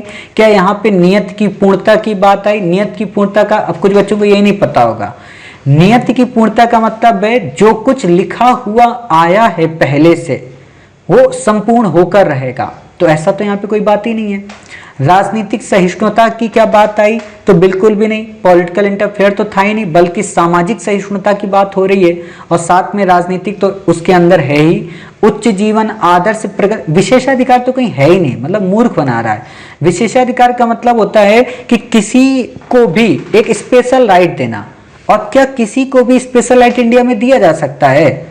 मतलब राजनीतिक लेवल पे छोड़ के किसी को, ठीक है, किसी को नहीं दिया जा सकता। कोई ऐसा थोड़ा ना वो बोल देगा भारत तेरे टुकड़े होंगे, ऐसे कैसे बोल सकता है कोई? समझ गए? तो यही बातें यहाँ पे समझनी। अर्थात आपका यहाँ पे कठोर परिश्रम मिल गया, आपका इसमें भाईचारा मिल गया क्योंकि भारत की संतानें हैं, और लास्ट में आपको मिल गया क्या? एकता। ठीक है, अर्थात हमारा इसका ऑप्शन डी सही हुआ, बाकी आपको नहीं याद रखना है। चलिए अगला स्टेटमेंट देखते हैं। अगला स्टेटमेंट क्या कह रहा है? सर्वोत्तम वर्णन पूछा है। व्यक्तियों की वैयक्तिक इच्छाओं का कुल योग है। व्यक्तियों के निर्वाचित, अच्छा इसमें क्या दिया, उपयुक्त परिच्छेद के अनुसार निम्न में से कौन सा समष्टि संकल्प के स्वरूप का सर्वोत्तम वर्णन करता है। अब ये यहाँ पे गड़बड़ कर देगा कि इसकी हमें इंग्लिश हिंदी नहीं समझ में आ रही, तो हमने फटाक से इसकी इंग्लिश देख ली। क्या कह रहा है, जनरल विल। ये भाई साहब आपने कई बार पढ़ी है जनरल विल। जनरल विल का सामान्य सा मतलब आपने क्या पढ़ा था कि हर एक व्यक्ति अपनी विल को त्याग दे और उनकी जो कॉमन विल है उसको अपनाया जाए। ठीक है, तो अब जनरल विल आपको पता है, समष्टि वर्ड नहीं पता था, कोई बात नहीं, लेकिन जनरल विल समझ गए कि जनरल विल का सामान्य मतलब क्या है, सर्वोत्तम वर्णन क्या है। तो देखते हैं इसमें क्या वर्णन हो सकता है कि व्यक्तियों के निर्वाचित प्रतिनिधियों द्वारा जो स्पष्ट, क्या दिया यहाँ पे, हाँ स्पष्ट कहा गया है। फिर कह रहा सामूहिक कल्याण जो व्यक्तियों की व्यक्तिक इच्छाओं से भिन्न है, समुदाय के वस्तुपरक हित, मतलब समुदाय के भौतिक जो हित हैं उनकी बात कह रहा। आप लोगों में से जिन बच्चों ने परिभाषा पढ़ी होगी जनरल विल के बारे में, वहां पे आपने ये चीजें पढ़ी थी क्या, कि जनरल विल कब आती है, जब लोग अपनी छोटी छोटी इच्छाओं को त्याग कर एक किसी व्यक्ति को अपनी सारी इच्छाएं सौंप देते हैं और उससे बोलते हैं कि तुम हम पे शासन करो, अर्थात किसी कम्युनिटी के कल्याण के लिए अपनी व्यक्तिक जो इच्छाएं हैं उनको उन्हें सौंप देते हैं। ठीक है, मतलब कि उनकी जो खुद की इच्छाएं होती हैं वो सामूहिक कल्याण की अपेक्षा अलग हो जाती हैं। भाई खुद की इच्छा तो थी कुछ और, लेकिन कल्याण चाहते थे तो इसलिए उन्होंने मतलब उसको त्याग दिया। ठीक है, तो इसीलिए उनकी अलग हो गई यहाँ पे इच्छा। अब यहाँ पे आप इसको पढ़िए, क्या कह रहा है कि रूसो के अनुसार व्यक्ति अपनी सत्ता को और अपनी पूरी शक्ति को सम्मिलित रूप से समष्टि संकल्प के सर्वोच्च, यहाँ पे जनरल विल आंके दे दिया था, सर्वोच्च निर्देशन के अधीन रखता है और हम अपनी समष्टिगत क्षमता में प्रत्येक सदस्य को संपूर्ण अविच्छिन्न अंश के रूप में लेते हैं। अविच्छिन्न मतलब सब अलग अलग अंश के रूप में हम उनको लेते हैं। बस यहाँ पे यही बातें दी हैं, बाकी कहीं पे ऐसा तो कुछ दिया नहीं, कुल योग के बारे में ऐसा कुछ दिया नहीं, निर्वाचित प्रतिनिधियों के बारे में कोई मटेरियल वस्तु का जिक्र नहीं है। तो अगर हम ऐसे भी पढ़ते तो भी हमारा आंसर यहाँ पे सी ही निकलता। ठीक है, चलिए अगला देखते हैं। यहाँ पे बिल्कुल छोटा सा है लेकिन बहुत बड़ा है। ठीक है, तो इसको कैसे करना है देखते हैं। आपको क्या दिया है, उपयुक्त परिच्छेद का क्या निहितार्थ है। आपसे कहा है कि नंबर 1, लोकतंत्र में संप्रभुता के वास्तविक पालन में बल प्रमुख तथ्य है। जरूरी है कि हर एक व्यक्ति को संप्रभु लाने के लिए बल का प्रयोग किया जाए, बिल्कुल भी नहीं। ठीक है, परिपक्व लोकतंत्र में संप्रभुता के वास्तविक पालन में बल एक बड़ी सीमा तक प्रमुख तथ्य होता है। ये सोच सकते हैं, परिपक्व लोकतंत्र में संप्रभुता के वास्तविक पालन में बल का प्रयोग अप्रासंगिक है। ये भी एक तरीके का एक्सट्रीम है। परिपक्व लोकतंत्र में संप्रभुता के वास्तविक पालन में बल घटकर एक उपांतिक तथ्य है, यानी कि मार्जिनल फेमिनम, ठीक है, रह जाता है। ठीक है, ये चीजें यहाँ देखनी है। अब यहाँ पे आप देखिए कि लोकतांत्रिक राज्य में जहाँ लोगों में उच्च कोटि की राजनीतिक परिपक्वता होती है, सर्वसत्ताधारी विधि निर्माता निकाय के संकल्प और जनता के संगठित संकल्प में बिरले ही संघर्ष होता है। मतलब ये क्या कहना चाह रहा, संप्रभु कौन होती है, जनता। ठीक है, डेमोक्रेसी में, लेकिन जो ऊपर बैठा है और जनता जो नीचे है, कभी ऐसा रेयर देखने को मिलता है कि जनता ऊपर बैठे व्यक्ति को अपदस्थ करना चाहे, अर्थात संघर्ष बहुत कम मिलता है। मतलब जनता में संप्रभुता होने के बावजूद भी संप्रभुता का जो शब्द है वो बिल्कुल और बिल्कुल कमतर हो जाता है, अर्थात वो एक तरीके से उपांतिक तथ्य बन के रह जाता है। मतलब मार्जिनल फेमिनम बन के रह जाता है कि नाम मात्र का है, यहाँ पे अप्रासंगिक नहीं होगा। अप्रासंगिक का मतलब होता है कि कभी उसकी प्रासंगिकता ही नहीं रहेगी, खत्म हो जाएगी। प्रासंगिकता बनी रहेगी लेकिन जब जरूरत होगी तब। जैसे आपने अशोक का धम्म पढ़ा होगा तो वो वास्तव में एक तरीके का उपांतिक तथ्य ही था कि अशोक ने जो धम्म अपनाया था उसमें सेना को समाप्त नहीं किया था, लेकिन धम्म अपना लिया था कि हम तलवार नहीं उठाएंगे, लेकिन कभी जब जरूरत पड़ेगी तो उठा भी लेंगे। ठीक है, अर्थात आपका यहाँ पे क्या आंसर हुआ कि उपांतिक तथ्य सिर्फ रह जाता है, बाकी आपसे क्वेश्चन नहीं पूछेगा। ठीक है, चलिए, तो ऐसे आपको यहाँ पे वर्ड देखने होते हैं। देखो इनको जितनी बार आप पढ़ेंगे ना, हो सकता है कई बार आप पहली बार पढ़ते हैं तो वो चीज़ें नहीं समझ में आती, इसीलिए मैं कहता हूँ कि रात में सोने से पहले या जब भी हो तो आप इन बैक ईयर के जितने भी पैसेज इनको पढ़ा करें और सोचा करें अपने मन से कि इस पे ऐसा इसने क्यों पूछा, इसका इससे मतलब क्या हुआ। कई बार क्या होता है कि जब आप हमारी बातचीत नहीं समझ पाते हो तो फिर मतलब कॉम्प्रीहेंशन की लिखी हुई बातचीत को कैसे आप समझ सकते हो। ठीक है, अब यहाँ पे क्या यहाँ पे आया है, सॉरी बहुत लेट हो गए, वोट देने गए थे। वोट देने गए थे, आज किसका चुनाव था? पी त्रिपाठी, ठीक है, साक्षी जायसवाल, आरती कुमारी, ठीक है। दृष्टि बुकलेट में तो ऑप्शन बी है। अरे भैया आप यूपीएससी का देखो ना आंसर की। अमृता कुमारी, इसमें मुझे भी डाउट है। गोविंद सिंह, अम्मा, ये कौन अम्मा आ गई? गोविंद सिंह, ठीक है। साक्षी जायसवाल, साक्षी जायसवाल सर रीजनिंग कॉम्प्रिहेंशन कर लेते हैं लेकिन मैथ से डर लगता है। मैथ को छोड़ दो, रीजनिंग और कॉम्प्रिहेंशन कर लो, आपका प्रीलिम निकल जाएगा सी सेट का। अमृता कुमारी, हाँ सर इक्वल विशेषाधिकार। पी त्रिपाठी, इसका बी डिफरेंट आंसर, कंफ्यूजन। अभी आप आंसर की पे ध्यान दो, जो मैं आपको दे रहा हूँ यूपीएससी की आंसर की है, मेरी नहीं है, ठीक है। जोयाबीन, बिहार पंचायत, अच्छा बिहार में पंचायत के चुनाव चल रहे हैं, ठीक है, ठीक। चलिए कोई बात नहीं, आप लोग भी लोकतंत्र के प्रतिनिधि बन के चलो। मतलब यूपीएससी का एग्जाम खोपड़ी पे है, आप लोगों पे इतना टाइम है कि आप वोट दे के आएंगे। वोट देना अच्छी बात है, लेकिन अभी अपनी ज़िंदगी को भी तो देखो कि 10 तारीख के बाद फिर घर वाले आपकी वोटिंग करेंगे। चलिए देखते हैं अगला क्या है। बिल्कुल सिंपल सा, देखिए जितने भी आंसर है ना सब यूपीएससी के आंसर हैं, मेरे आंसर नहीं है, तो इसलिए कोई भी बुक फिर उसके सामने फीकी ही हो जाती है यूपीएससी के सामने, ठीक है।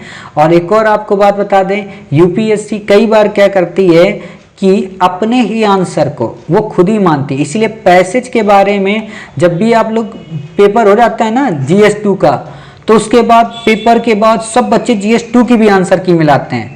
बहुत ही गलत आंसर की होती है, क्योंकि किसी का पैसे सही नहीं होता, तो इसीलिए वो बच्चे जिनका GS2 के बाद मान लो 29 हो या 27 हो, वो कंफ्यूज ना हुआ करें, क्योंकि कई बार 27 टेस्ट सीरीज वालों की नज़र में होता है लेकिन आपका 31 होता है, ठीक है। तो इसलिए उसमें डरा ना करें। चलिए कोई बात नहीं, 24 देखते हैं क्या कह रहा है। ये परिच्छेद किससे संबंधित है? मतदान, लो वोटिंग की बात हुई थी, वोटिंग बात आ गई। मतदान के दायित्व से, मतदान के अधिकार से, मतदान की स्वतंत्रता से, राजनीति में भागीदारी के अधिकार से। सफल लोकतंत्र राजनीति में व्यापक रुचि एवं भागीदारी पर निर्भर करता है, जिसमें मतदान एक आवश्यक अंग है। जानबूझकर इस प्रकार की रुचि न रखना और मतदान न करना एक प्रकार की अंतर्निहित अराजकता है। यह स्वतंत्र राजनीतिक समाज के लाभों का उपभोग करते हुए अपने राजनीतिक दायित्वों से मुख मोड़ना। मतलब मतदान क्या हुआ? एक राजनीतिक दायित्व हुआ हमारा, ठीक है। तो इसका हमारा ऑप्शन क्या हो गया? ए हो गया। अब यहाँ पे देवी जी बेचारी कहेंगी, सर अगर आज हम वोट दे के ना आते और ये लाइन आप हमको पढ़ा देते तो हमें यही लगता ना कि हम अंतर्निहित अराजकता के शिकार हैं। तो ठीक है भाई, अच्छी बात है जो आप दे आई। चलिए ठीक है, चलिए आगे देखते हैं। यहाँ पे क्लियर? जो अभी नहीं सर, नहीं हो रहा सर, ड्यूटी, ओ सॉरी ड्यूटी आप करें ना, तब तो फिर देश की सेवा कर रही हैं आप, कोई बात नहीं। ओके सर, आपने सीसेट का डर खत्म कर दिया। अच्छा जी, तो ठीक है, 1 किलो मिठाई भेज देना कल। चलो ये हो गया हमारा। अगला देखते हैं यहाँ पे क्या है क्वेश्चन। ये भी बिल्कुल सिंपल है, इसको भी सिंपल तरीके से देखिए। क्या कह रहा है? इस परिच्छेद में सुझाया गया है कि प्रतीत होता है कि क्या नेता अपनी भावी स्थिति का पूर्वानुमान कर लेता है। अच्छा जी, फिर नेता सिर्फ किसी स्वतंत्र देश के द्वारा ही चुना जाता है? ऐसा तो है नहीं, नेता तो कहीं पे भी गुलाम में भी चुन लिया जाता है, हमारे यहाँ नहीं चुने गए थे क्या? तो ये तो गलत हो गया, एक्सट्रीम वर्ड है, किसी स्वतंत्र देश। किसी भी नेता को इस बात पर ध्यान रखना चाहिए कि उसका देश निराशा से मुक्त रहे। ऐसा नेता कौन हो सकता है? ठीक है, किसी भी देश में बनी हुई निराशा की परिणत कभी कभी तानाशाही में होती है, समझ गए? ये एक तरीके का एक्सट्रीम वर्ड नहीं है, तो आपको इसको चेक करना है। देखते हैं, किसी स्वतंत्र देश में नेता की स्थिति तक पहुंचने वाला व्यक्ति सामान्यतः उत्कृष्ट चरित्र और योग्यता वाला व्यक्ति होता है, ठीक है। इसके साथ ही इसका पूर्वानुमान कर लेना भी सामान्यतः संभव होता है कि वह इस स्थिति तक पहुंचेगा, क्योंकि जीवन के प्रारंभिक वर्षों में उसके चारित्रिक गुणों को देखा जा सकता है। ठीक है, किंतु किसी तानाशाह के मामले में यह हमेशा सत्य नहीं होता। वह प्राय अपनी सत्ता की स्थिति तक संयोग से पहुंच जाता है, अनेक बार तो सिर्फ अपने देश की दुखद स्थिति के कारण। समझ गए, यहाँ पे यही चीज आपको दिया हुआ है कि किसी देश में बनी हुई निराशा की जो परिणति है वो कभी कभी तानाशाही में भी परिवर्तित हो जाती है। समझ गए, तो आपको यहाँ पे यही याद रखना है, बाकी आपसे यहाँ पे कुछ भी पूछने का नहीं। अब बात आती है यहाँ पे सिर्फ स्वतंत्र देश, ये तो गलत हो गया। किसी भी नेता को इस बात पर ध्यान रखना चाहिए कि उसका देश निराशा से मुक्त रहे, ऐसी कोई यहाँ पे बात ही नहीं कर रहा है। नेता अपनी भावी स्थिति का पूर्वानुमान कर लेता है, तो ऐसा यहाँ पे एक्सट्रीम रूप में दिया नहीं है। ठीक है, तो आपको बस यहाँ पे याद रखना है। चलिए, इसका पूर्वानुमान कर लेना सामान्यतः संभव होता है। चलिए, ये हो गया आपका। अब बात आती है 26 की। तो यहाँ पे देखो, यहाँ एक थोड़ा इंटरेस्टिंग आपको मिलेगा। क्या? आपको यहाँ पे दो विकल्प मिलते हैं, तो इसलिए ये इसमें काफ़ी फायदा रहता है। ठीक है, देखते हैं कि उपयुक्त परिच्छेद के संदर्भ में निम्नलिखित पूर्वधारणाएं बनाई गई हैं। फुर्सत के समय लोग सदैव उपहार के रूप में देखते हैं, मतलब जैसे अभी है ना, छुट्टी होने वाली है, मास्टर जी छुट्टी होने वाली है, तो उनको लगता है बहुत बड़ा उपहार। लेकिन कुछ बच्चों को बड़ी गुस्सा आ रही होगी, अरे मास्टर जी छुट्टी काहे कर दे रहे हो। ठीक है, तो सदैव तो नहीं होगा, तो मतलब एक हमारा कट गया तो सी भी हमारा कट गया। कुछ लोगों द्वारा फुर्सत के समय का नूतन और मौलिक चीजों के उत्पादन के लिए उपयोग किया जाना ही मानव प्रगति का मुख्य स्रोत रहा है। बिल्कुल सही बात है। जैसे हम लोगों के यहाँ जब स्कूलिंग लाइफ में गर्मियों की छुट्टियां हुआ करती थी, तो हम लोग कभी पतंग बेच देते थे, कभी किसी दुकान में काम कर लेते थे, तो उससे फायदा मिलता था, कुछ चीजें सीख लेते थे, है ना।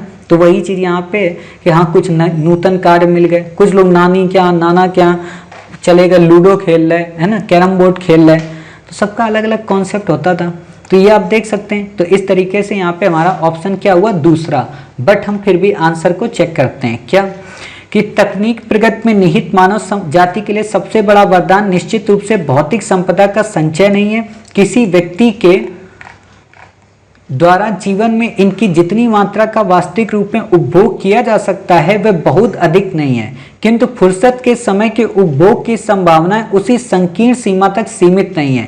जिन्होंने फुर्सत के समय के उपहार के सदुपयोग का कभी अनुभव नहीं किया है, वे लोग इसका दुरुपयोग कर सकते हैं। फिर भी समाजों की एक अल्पसंख्या द्वारा फुर्सत के समय का रचनात्मक उपयोग किया जाना ही आदिम स्तर के बाद सभी मानव प्रगति का मुख्य प्रेरणा स्रोत रहा है। सिंपल सी बात है, समझ गए। तो आपको यहाँ पे कॉम्प्रीहेंड पता चल गया कि पहला वाला गलत है, दूसरे वाले में ये चीजें सेम टू सेम उसने लाइन को दे दिया। बाकी आपको यहाँ नहीं पढ़ना है। देखिए, अब हमारा आता है 27। 27 क्या है? 27 हमसे कह रहा है कि उपयुक्त परिच्छेद के संदर्भ में निम्नलिखित पूर्व धारणाएं बनाई गई हैं। आपको इसमें क्या दिया है कि इतिहास की प्रसिद्ध लड़ाइयों का अध्ययन हमें आधुनिक युद्ध स्थिति को समझने में सहायता करेगा। ठीक है। दूसरी चीज कह रहा है कि जो भी नेतृत्व की इच्छा रखता है उसके लिए इतिहास का अध्ययन अनिवार्य है। ये जरूरी नहीं है भाई। जिसको हिस्ट्री नहीं आती है, आपके पिताजी को हिस्ट्री नहीं आती है या आपकी माताजी को हिस्ट्री नहीं आती, लेकिन फिर भी तो पूरा घर चला रही हैं और काफ़ी अच्छे से चला रही हैं। मतलब पिताजी एक पिता से भी बढ़ के अपना दायित्व का निर्वहन कर रहे हैं बिना कोई पिता वाली किताब पढ़े। आजकल के आप लोगों ने देखा होगा कि आजकल के जो नए नए कपल्स होते हैं, ठीक है, वो जो बच्चे को जन्म देते हैं तो वो पूरी क्लासेस लेते हैं, मतलब जाके स्कूल में कि बच्चे को कैसे पालना चाहिए, बच्चे को कैसे खाना खिलाना चाहिए। लेकिन पुराने ज़माने के जितने भी लोग हैं, दादी हैं, नानी हैं, इन लोगों ने कभी ऐसी कोई शिक्षा नहीं ली। तो यहाँ पे भी वही बात आती है कि कई बार बिना अध्ययन के ही हम बेहतर लीडर भी बन सकते हैं। ठीक है, तो आपको ये यहाँ पे एक्सट्रीम लग रहा है तो ये यहाँ पे हम कट कर देंगे। अब इतनी बातें क्लियर हो गई। पहला हमें लग रहा है सही हो सकता है, तो इसके लिए हम क्या करेंगे कि हम फिर से पैराग्राफ को पूरा पढ़ेंगे।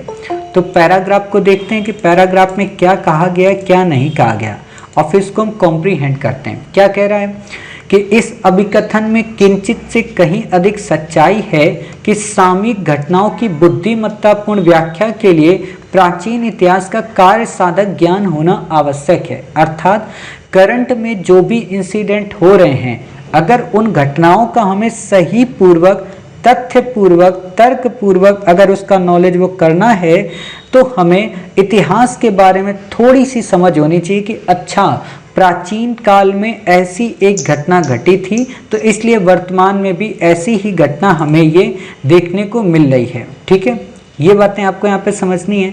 अब यहाँ पे एक चीज देखना है क्या, कि किंतु जिस बुद्धिमान ने समझदारी के शब्द कहे थे, उससे विशेष रूप से इतिहास की प्रसिद्ध लड़ाइयों के अध्ययन से होने वाले फायदों पर अवश्य ही कुछ ना कुछ कहा होगा, क्योंकि इनमें हमें से उनके लिए सबक शामिल हैं जो नेतृत्व करते हैं या तो नेता बनने की अभिलाषा रखते हैं। ठीक है, इस तरह के अध्ययन से कुछ ऐसे गुण और विशेषताएं उद्घाटित होंगी जिनसे विजेताओं के लिए जीत परिचालित हुई और वे कतिपय कमियां भी। समझ रहे हैं यहाँ पे? तो देखते हैं इसमें आगे क्या कह रहा है, और जिनसे विजेताओं के लिए जीत परिचालित होगी और कतिपय कमियां भी जिनके कारण हारने वालों की हार हुई, और विद्यार्थी ये देखेगा कि यही प्रतिरूप सदियों से लगातार बार बार पुनर्घटित होता रहा है। ठीक है, अब यहाँ पे देखो क्या कह रहा है, यहाँ पे आपको उल्टा कर दिया कि इतिहास की प्रसिद्ध लड़ाइयों का अध्ययन हमें आधुनिक युद्ध स्थिति को समझने में मदद करेगा। आधुनिक युद्ध स्थिति मतलब मॉडर्न जो लड़ाइयाँ हैं, आपको अच्छे से पता है कि जो मॉडर्न लड़ाइयाँ हैं वो काफ़ी अत्याधुनिक वेपन्स के माध्यम से लड़ी गई, जबकि पुरानी जो लड़ाइयाँ थीं वो आधुनिक वेपन्स से नहीं लड़ी गई। ये वर्ड यहाँ पे गलत है। जब पहली बार हमने आपको पढ़ाया था तो हमने आपको क्या पढ़ा दिया था, हमने आपको ये पढ़ा दिया कि हाँ इस इतिहास की प्रसिद्ध लड़ाइयों का अध्ययन, लेकिन ये वर्ड हम भूल गए। ये युद्ध स्थिति से नहीं संबंधित है। यहाँ पे बात आनी चाहिए समाज को, और भी जितनी भी घटनाएं घटित होती हैं करंट अफेयर्स की, उनको समझने के लिए आवश्यक है। समझ रहे? तो ये बातें यहाँ पे आपको ध्यान रखना है। अर्थात यहाँ पे पहला भी गलत है, यहाँ पे दूसरा भी गलत है। इसका ऑप्शन हमारा आएगा क्या, डी। ठीक है, तो ये बातें आपको यहाँ पे याद रखनी है। चलिए अब आप लोगों के मैसेज आए हैं, कुछ देखें क्या मैसेज आया है आपका। ठीक है, तो यहाँ पे चीज़ें आ गई। बाकी आप लोगों का मैसेज है कुछ कि कभी कभी सर धीरे धीरे बोल रहे हैं और कभी कभी ठीक बोल रहे हैं। अच्छा, सर का मुंह बोल बोल कर दर्द करता है इसलिए। अच्छा जी, आवाज़ अभी कैसी आ रही है? अभी तो ठीक आ रही होगी ना आवाज़? अभी आवाज़ ठीक आ रही ना? हाँ हाँ ठीक है, अब हो जाता है कभी कभी धीमे बोलते हैं। ठीक, लक्ष्मी जी ये जो हमने पैसेज कराया था पहले वाला, इसका आंसर डी आएगा। इसको आप यूट्यूब पे जाके दोबारा से जब देखेंगे तो आपको समझ में आ जाएगा। ठीक है, आप थोड़ा सा लेट जुड़ी हैं, कोई बात नहीं। चलिए अगला देखते हैं यहाँ पे पैसेज क्या है। अगला यहाँ पे है नहीं कोई भी, थोड़ा इसके आगे देखते हैं। हाँ, 41 के बारे में। तो 41 का क्या कहता है? 41 के सबसे पहले इसके क्वेश्चन को पढ़ेंगे और फिर इसमें एक्सट्रीम वर्ड को छांटेंगे। कह रहा है आपसे कि सर्वश्रेष्ठ क्या व्याख्या, मतलब सर्वोत्तम व्याख्या पूछ रहा। हो सकता है चारों की चारों व्याख्याएं हों, लेकिन हमें इनमें सर्वश्रेष्ठ को निकालना है। ठीक है, राजनीतिक विकास एक दिशा में चलने वाली प्रक्रिया नहीं है, क्योंकि इससे समृद्धि और ह्रास दोनों शामिल हैं। ठीक है, परंपरागत समाज राजनीतिक विकास के सकारात्मक पक्षों का प्रतिरोध करने में सफल होते हैं। मतलब जरूरी है कि हमेशा जो रूढ़िवादी समाज के लोग हैं वो राजनीतिक विकास के सकारात्मक पक्षों का प्रतिरोध करने में सफल ही हो जाएं, ऐसा नहीं है ना, कभी कभी असफल भी होते हैं। तो एक तो ये एक्सट्रीम लग रहा है यहाँ पे। दूसरा, परंपरागत समाजों के लिए लंबे समय से बनी हुई निष्ठाओं से मुक्त हो पाना असंभव है। ऐसा बिल्कुल भी नहीं है। बचपन में मेरी माता जी फोन ऑन जिंदगी में नहीं चलाई। आजकल वो फ़ोन में क्या करती हैं, वो कुछ नहीं करती, बस सबकी फ़ोटो उसमें लगी हुई है, फ़ोटो को देखा और दबाया, तुरंत फ़ोन मिला दिया बस, और भूल जाती है काटना और फ़ोन चलता रहता है। तो ये चीज़ है ना कि वो ऐसा तो है नहीं हम फ़ोन कभी छुएंगे नहीं, फ़ोन से ये हो जाएगा वो हो जाएगा, बिल्कुल भी नहीं ऐसा कुछ होता है। तो ये मुक्त हो पाना असंभव है, ऐसी बातें बिल्कुल गलत है। संभव है, हम उससे मुक्त हो सकते हैं। परंपरागत निष्ठाओं को बनाए रखना राजनीतिक विकास में सहायक होता है। ऐसा कौन कहता है भाई कि हम पुराने ज़माने की रूढ़िवादी परंपरा बनाए रखें, खाप पंचायत की बातें करें, महिलाओं को अधिकार ही ना दें? तो इससे कोई फायदा थोड़ा ना होता है। तो ये तरीके के तीनों आपको एक्सट्रीम लग रहा है, बट फिर भी हम पैसेज को पढ़ेंगे ताकि हमारा क्वेश्चन सॉल्व हो सके। ठीक है। परंपरागत संस्थाओं, पहचानों और निष्ठाओं के विघटन से दो तरफा स्थितियां उत्पन्न करने की संभावना होती है। आपको यहाँ पे दे दिया दो तरफा, मतलब एक दिशा में चलने वाली प्रक्रिया नहीं है, यहीं पे एक्सप्लेन कर दे रहा है। यह संभव है कि कुछ लोग परंपरागत समूहों के साथ फिर से अपनी नई पहचान बनाएं, जबकि अन्य लोग राजनीतिक विकास की प्रक्रियाओं से उत्पन्न होने वाले नए समूहों और प्रतीकों के साथ खुद को जोड़ लें। इसके अतिरिक्त राजनीति की विकास की यह प्रवृत्ति होती है कि वो विविध वर्गों, जनजातियों, क्षेत्रों, कुलों, भाषाओं, धर्मों, व्यवसायों एवं अन्य समूहों की समूह चेतना का पोषण करते हैं। क्या कहीं पे ये आपको दिया है कि किसी की निष्ठा को बदलना, किसी के सकारात्मक पक्षों का प्रतिरोध, ये बातें ही यहाँ पे नहीं दी हैं, तो हमें सोचने की जरूरत ही नहीं है। ये यहाँ पे इसलिए मैंने कह दिया क्योंकि आपको पहली लाइन पे उसने दे दिया कि इसके दो इम्पैक्ट पड़ते हैं, तो यहाँ पे आप इसको ऐसे कॉम्प्रिहेंड कर लेंगे, समझ गए। बाकी आपको यहाँ पे याद रखने की जरूरत नहीं है। चलिए अब बात आती है अगला हमारा 42 के बारे में। 42 का क्या है, इसमें भी कुछ आपको नहीं करना है, एक्सट्रीम वर्ड को देखना है और उन एक्सट्रीम वर्ड को पहले इरेज करना है और फिर पैसेज को पढ़ना है। तो देखिए क्या कह रहा है आपसे इसमें भी कह रहा है कि सर्वाधिक जो महत्वपूर्ण निष्कर्ष से तर्क संगत है उसको आप निकाल के बताएं। तो ठीक है, देखिए पहली लाइन क्या कह रहा है, आपसे कह रहा है कि अब राष्ट्रीय राजनीतिक सत्ताओं के निर्माण के लिए और इस तरह सफल प्रति विकास और विकेंद्रीकरण सुनिश्चित करने के लिए शक्तिशाली जन नेताओं का उभरना अनिवार्य है। अनिवार्य वर्ड अपने आप में ना एक्सट्रीम होता है, ये ध्यान रखना। तो ये अनिवार्य है, ठीक है, तो ये एक्सट्रीम हो गया, गलत हो गया। दूसरा यहाँ पे वर्ड देखिए, सरकार के ऊपरी स्तर से क्षेत्रीय समुदायों पर कानून द्वारा या अन्यथा प्रति विकास और विकेंद्रीकरण को अधिरोपित किया जाना चाहिए। ये भी एक तरीके का एक्सट्रीम वर्ड है।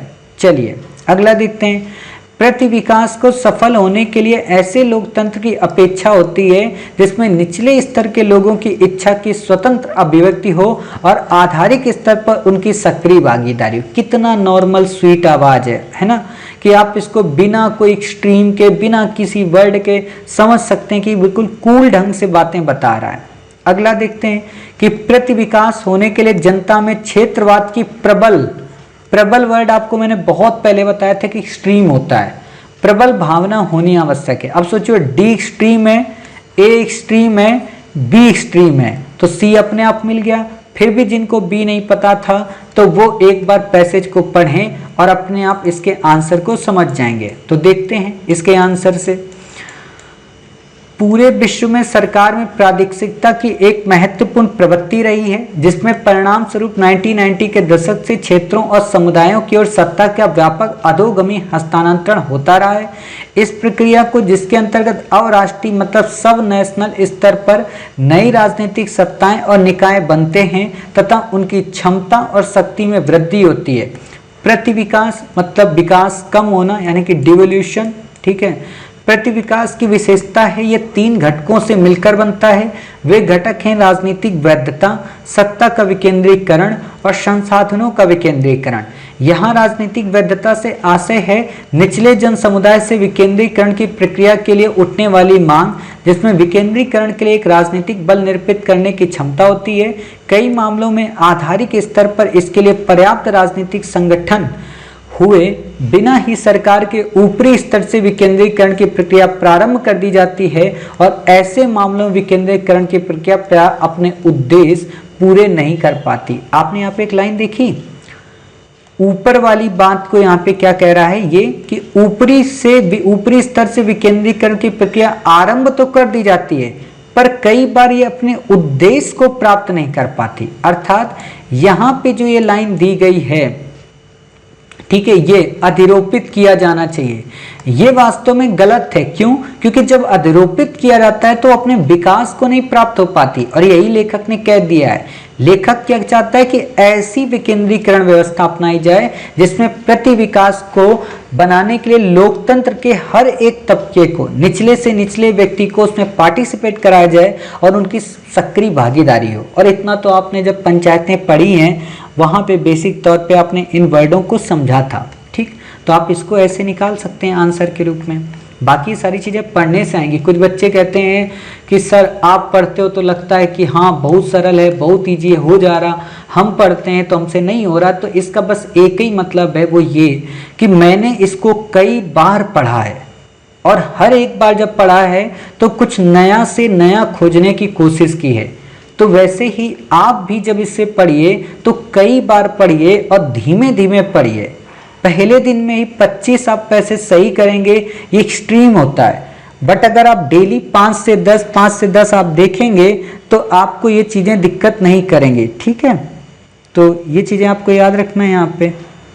चलिए अब देखते हैं आगे यहाँ पे पैसेज। अगला पैसेज कौन सा है? 43 हमारा है। 43 देखिए क्या कहता है। इसमें भी कह रहा है सर्वाधिक महत्वपूर्ण। इसमें भी आप देखो एक्सट्रीम वर्ड को निकालो सबसे पहले, इंपॉर्टेंट वही है हमारे लिए। ठीक है, तो उन एक्सट्रीम वर्ड को जब आप निकालेंगे तो आपका आंसर अपने आप यहाँ पे आ जाएगा। क्या कह रहा है? आपसे कह रहा है निम्नलिखित में से कौन सा सर्वाधिक तार्किक और सारभूत यहाँ पे संदेश है। ठीक है, तो तार्किक और सारभूत संदेश कौन सा है इसको देखते हैं। 1 मिनट, थोड़ा सा मुझे टाइम दीजिए। 1 मिनट का बस एक मैसेज उनको रिप्लाई कर दें।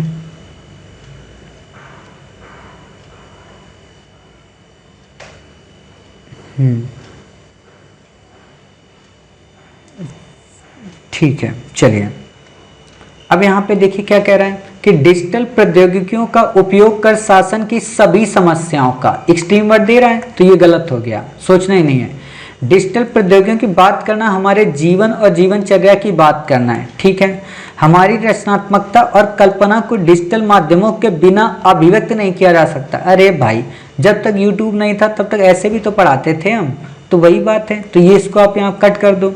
डिजिटल तंत्रों का उपयोग भविष्य में मानव के अस्तित्व के लिए आवश्यक है। जरूरी है क्या कि डिजिटल इंडिया नहीं होगा तो मानव नहीं रह पाएगा? ये एक्सट्रीम वर्ड हो गए, तो अपने आप कट्टू कर दो इन सबको। बचा कौन? केवल बी। तो बी को आप यहाँ पे याद रखिए। मर्जी हो तो पढ़ो, तो देख लेते हैं। फिर भी आपकी मर्जी होगी ना कि नहीं नहीं सर पढ़ के मानेंगे। तो देखो, हम डिजिटल काल में रहते हैं। डिजिटल सिर्फ ऐसी कोई चीज़ नहीं जिसका उपयोग कार्यनीतिक रूप से और विशिष्ट तौर पर कुछ कार्यों को पूरा करने के लिए किया जाता है। हमारे प्रत्यक्ष ज्ञान है कि हम कौन है, हमारे चारों ओर की दुनिया से हम किस प्रकार जुड़ते हैं, वे किस तरीके से, जिनसे हम अपने जीवन, श्रम और भाषा के प्रभावों को परिभाषित करते हैं। बड़े पैमाने पर डिजिटल प्रौद्योगिकियों द्वारा ही संरक्षित है। डिजिटल हर जगह विद्यमान है और हवा की तरह अदृश्य है। हम डिजिटल व्यवस्थाओं के अंदर रहते हैं, हम अंतरंग गैजेटों के साथ सीधे जीते हैं। हमारी पारस्परिक क्रियाएं डिजिटल माध्यमों के द्वारा होती हैं। डिजिटल की मौजूदगी तथा उसकी कल्पना ने हमारे जीवन को प्रभावशाली ढंग से पुनर्संरचित कर दिया है। डिजिटल सिर्फ एक उपकरण मात्र होने से अधिक वह दशा और संदर्भ है जो हमारे आत्मबोध, समाजबोध, शासन संरचना बोध के आकार और सीमाओं को परिभाषित करती है।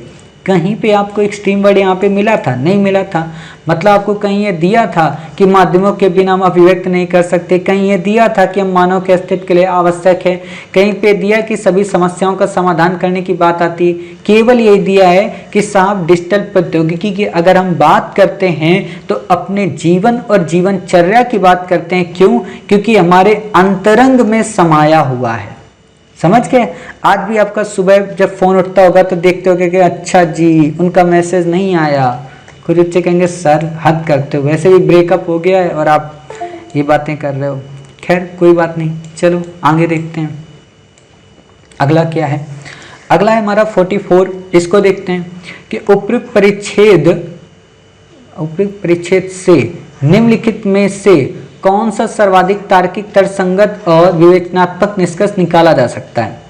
किसी देश के मध्यम आय अवस्था में पहुंच जाने से उसकी उत्पादकता में ह्रास होने का खतरा होता है, जिसके परिणाम स्वरूप आय की वृद्धि रुक जाती है। ठीक है, मध्यम आय जाल में फंसना तेजी से बढ़ रही अर्थव्यवस्थाओं की एक सामान्य विशेषता है। ये भी एक तरीके का एक्सट्रीम वर्ड ही होता है। अब इसको देखेंगे।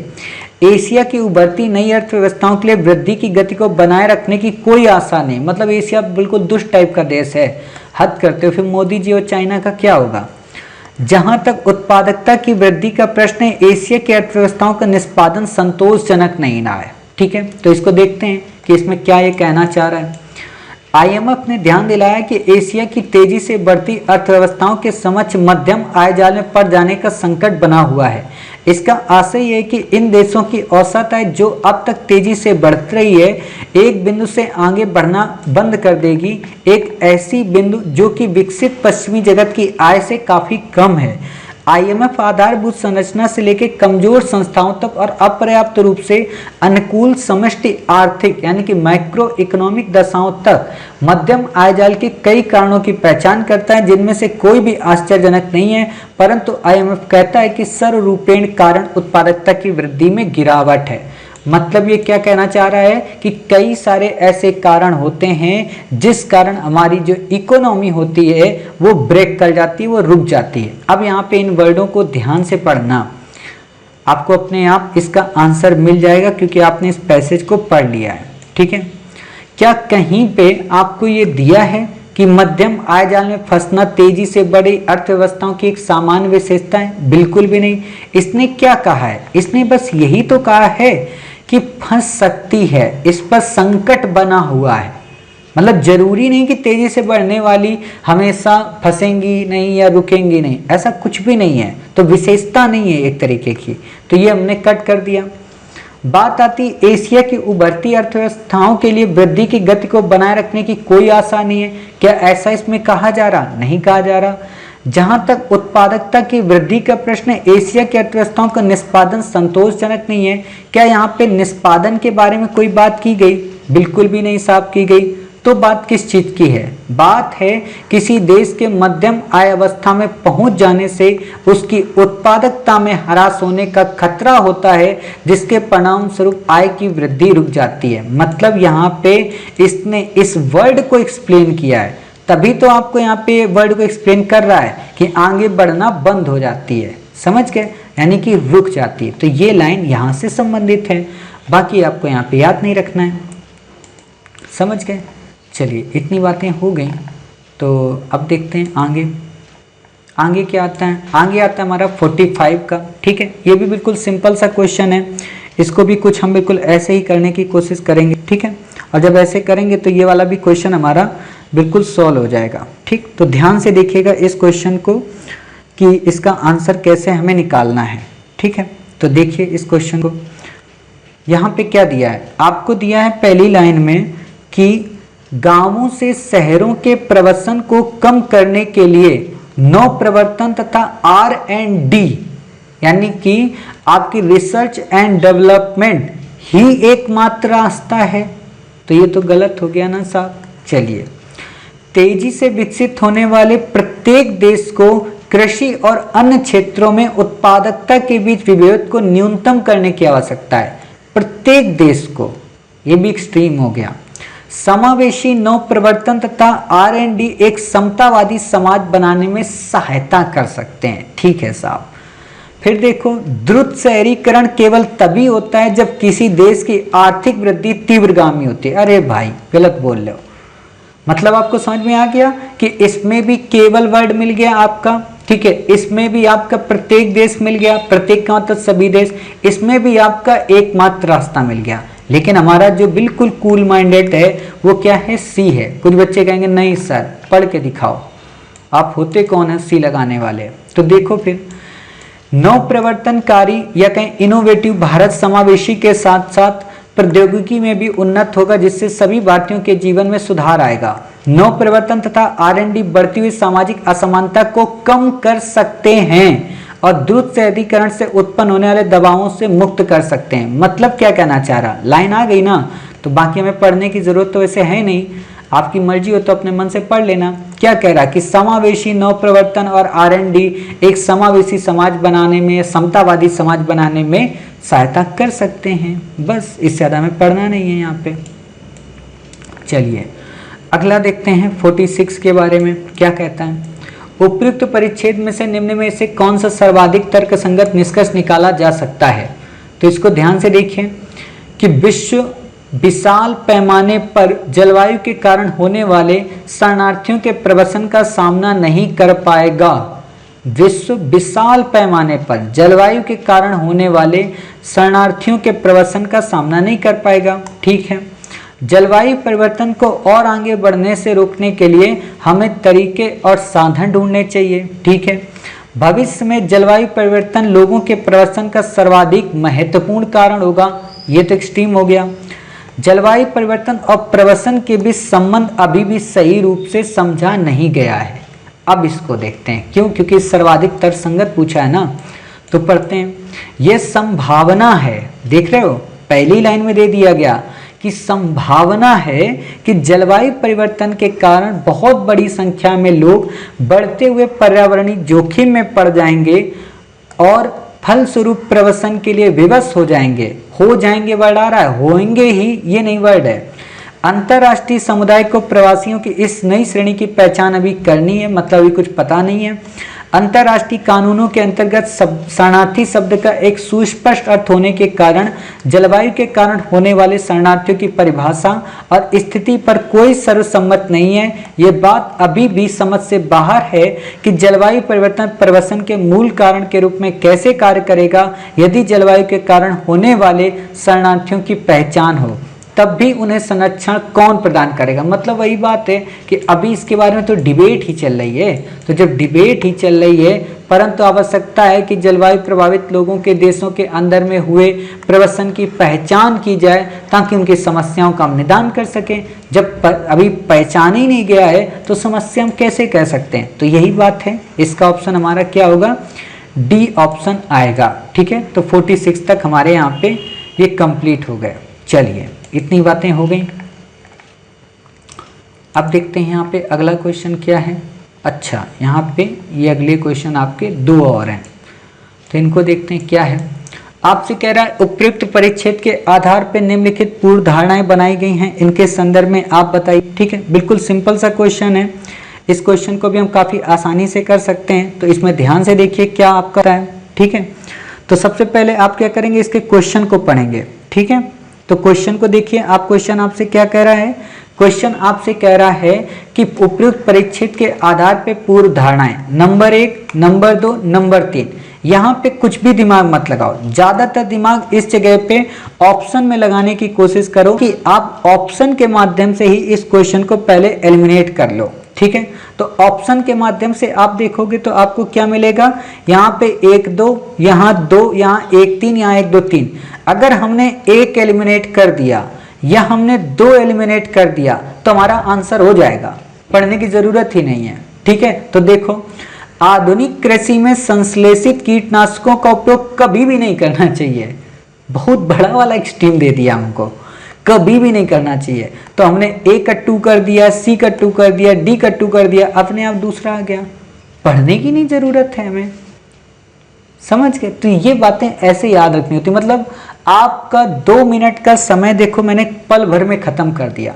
अब आपकी मर्जी हो तो आप इसे पढ़ डालना, कोई फायदा आपको नहीं मिलेगा। ठीक है, अगला देखो, जैव कीटनाशकों के विषय में निम्नलिखित में से कौन सा कथन सही है। ठीक है, इसमें भी क्या करना है आपको, इसमें भी एक्सट्रीम वर्ड को आपको छांटना है। ठीक है, 1 1 2 1 2 3 और 1 2 3, मतलब तीसरा और दूसरा चेक कर लो, आंसर आ जाएगा। पहला नहीं चेक करना है, बुद्धि ये भी लगाना। कुछ चेक करेंगे, नो चल जी हम पहला वाला चेक कर लेंगे। अरे भाई क्या चेक करोगे, जब चारों में दिया है 1 तो पहला चेक ही नहीं करना है हमें, है ना। तो इसको हमें छोड़ देना है। चलो अब देखते हैं, जैव कीटनाशकों के विषय में ये पर्यावरण में लगातार बने रहते हैं, ऐसा कभी सुना है आपने। वे किसी भी पारिस्थितिकी तंत्र की जैव विविधता बनाए रखने के लिए अनिवार्य हैं। बहुत सही बात है, ये दोनों के दोनों एक्सट्रीम वर्ड आपको लग रहा है। ये पर्यावरण में जैव कीटनाशक हमेशा नहीं बने रहते। ठीक है, तो आप इस तरीके से इन दोनों को यहाँ से एलिमिनेट कर देंगे, और जब आप यहाँ पे एलिमिनेट कर देंगे तो आपका यहाँ पे आंसर आ जाएगा साहब ए। ठीक है, तो इस तरीके से ये वाला आंसर आप आसानी से कर सकते हैं, समझ गए। कुछ बच्चे कहेंगे नहीं सर दिखाओ एक बार, तो चलो आपको दिखा देते हैं। अनेक किसान फसल की हानि पहुंचाने वाले कीटों को मारने के लिए संश्लेषित कीटनाशकों का उपयोग करते हैं। कुछ विकसित देशों में कीटनाशकों की खपत इतने ढेर है, ऐसी कई रिपोर्ट आई है कि अंतर्निहित विषाक्तता होती है जो खेती के लिए उपभोक्ताओं के स्वास्थ्य और पर्यावरण को खतरे में डालती है। पर्यावरण में संश्लेषित कीटनाशक सामान्यतः पर्यावरण लगातार बने रहते हैं, खाद्य श्रृंखला में प्रवेश कर वे देख रहे हो यहाँ पे दुर्भाग्यवश कुछ ऐसी कई रिपोर्ट आई हैं, ठीक है, अभी फिक्स नहीं है यहाँ पे, नष्ट कर पारिस्थितिकी इकोलॉजिकल असंतुलन उत्पन्न करते हैं। इनके अंधाधुंध उपयोग के परिणाम स्वरूप कीटों में कीटनाशकों के विरुद्ध प्रतिरोध विकसित हो जाता है। प्राकृतिक संतुलन में गड़बड़ी हुई है, जिन समस्याओं का उपचार किया जा चुका फिर से वो बढ़ गई हैं। वनस्पति कीटनाशक का उपयोग कर प्राकृतिक पीड़क नियंत्रण करना इनके उपयोगकर्ता में पर्यावरण के लिए अपेक्षित सुरक्षित होता है, ठीक है। अब देखो यहाँ पे, क्योंकि वह सूर्य के प्रकाश की मौजूदगी में कुछ घंटों अथवा दिनों में हानि रहित यौगिकों में टूट जाते हैं। कीटनाशक विशेषताओं से युक्त पौधे लाखों वर्षों से पारिस्थितिक तंत्र पर कोई प्रभाव, खराब या प्रतिकूल प्रभाव डाले बिना प्रकृति में मौजूद हैं। अधिकांश मृदाओं में आमतौर पर पाए जाने वाले अनेक सूक्ष्मजीव इन्हें सरलता से विघटित कर देते हैं। पक्षजीव ये पर बच्चियों की जैविक विविधता को बनाए रखने और पर्यावरणीय संदूषण तथा मनुष्यों के स्वास्थ्य संकटों को कम करने में सहायक हैं। पौधों से बनाए गए वनस्पतिक कीट जैव निम्नीकरण बायोडिग्रेडेबल होते हैं। फसल चक्र में इनका उपयोग करना अव्यावहारिक रूप से एक धारणीय विकल्प है, ठीक है। तो जैव कीटनाशकों के बारे में आप समझ गए यहाँ पे, बस इससे ज्यादा आपको क्या करना है। और उसमें किस चीज के बारे में दिया है आपको, संश्लेषित कीटनाशकों में। ये जैव कीटनाशकों की बात कर रहा है कि ये पर्यावरण में हमेशा नहीं बने रहते हैं, ठीक है, ये समाप्त हो जाते हैं, और जबकि जो संश्लेषित हैं जिनको मॉडिफाई किया जाता है वो बने रहते हैं। क्लियर, बाकी आपको यहाँ पे नहीं याद रखना है।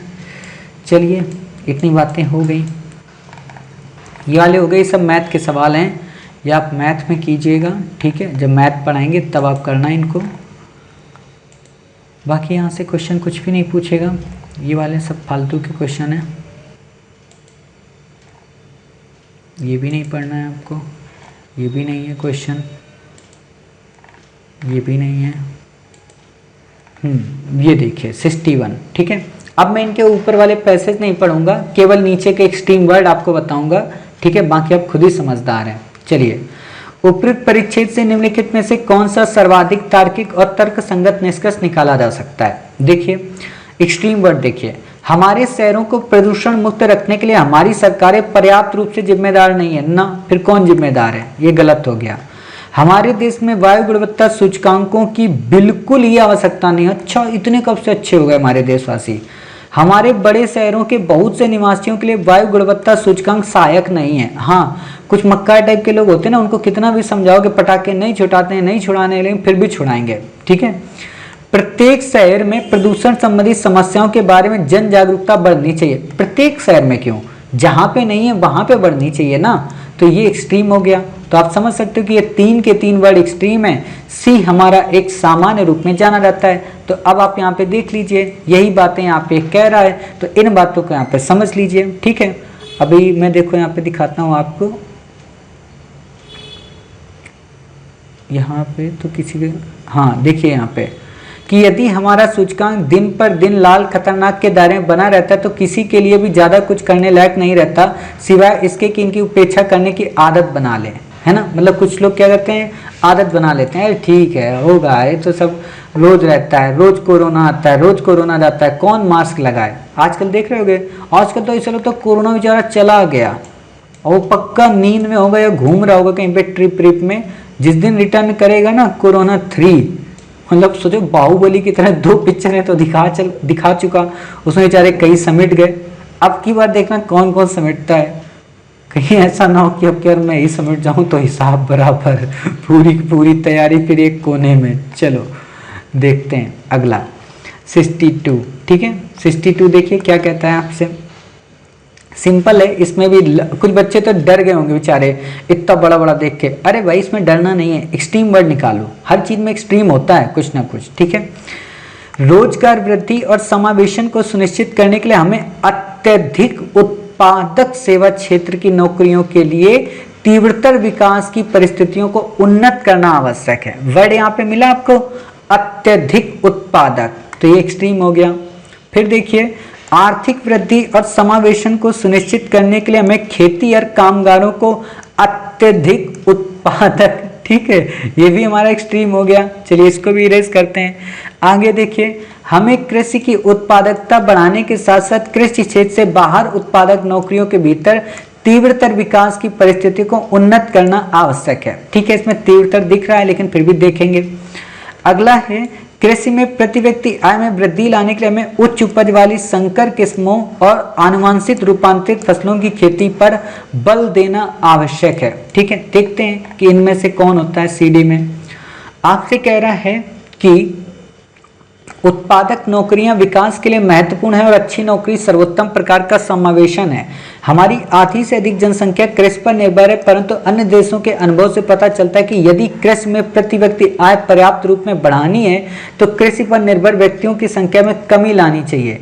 जहां एक और उद्योगों में नौकरियां सृजित की जा रही, वहीं असंगठित क्षेत्र में ऐसी बहुत सारी नौकरियां निम्न उत्पादकता वाली गैर संविदागत नौकरियां होती हैं जिनमें कम आय और न के बराबर सुरक्षा दी जाती है तथा कोई हित लाभ नहीं दिए जाते। इनकी तुलना में सेवा क्षेत्र की नौकरियां उच्च उत्पादकता वाली होती, परंतु सेवाओं में रोजगार वृद्धि हाल के वर्षों में धीमी रही है।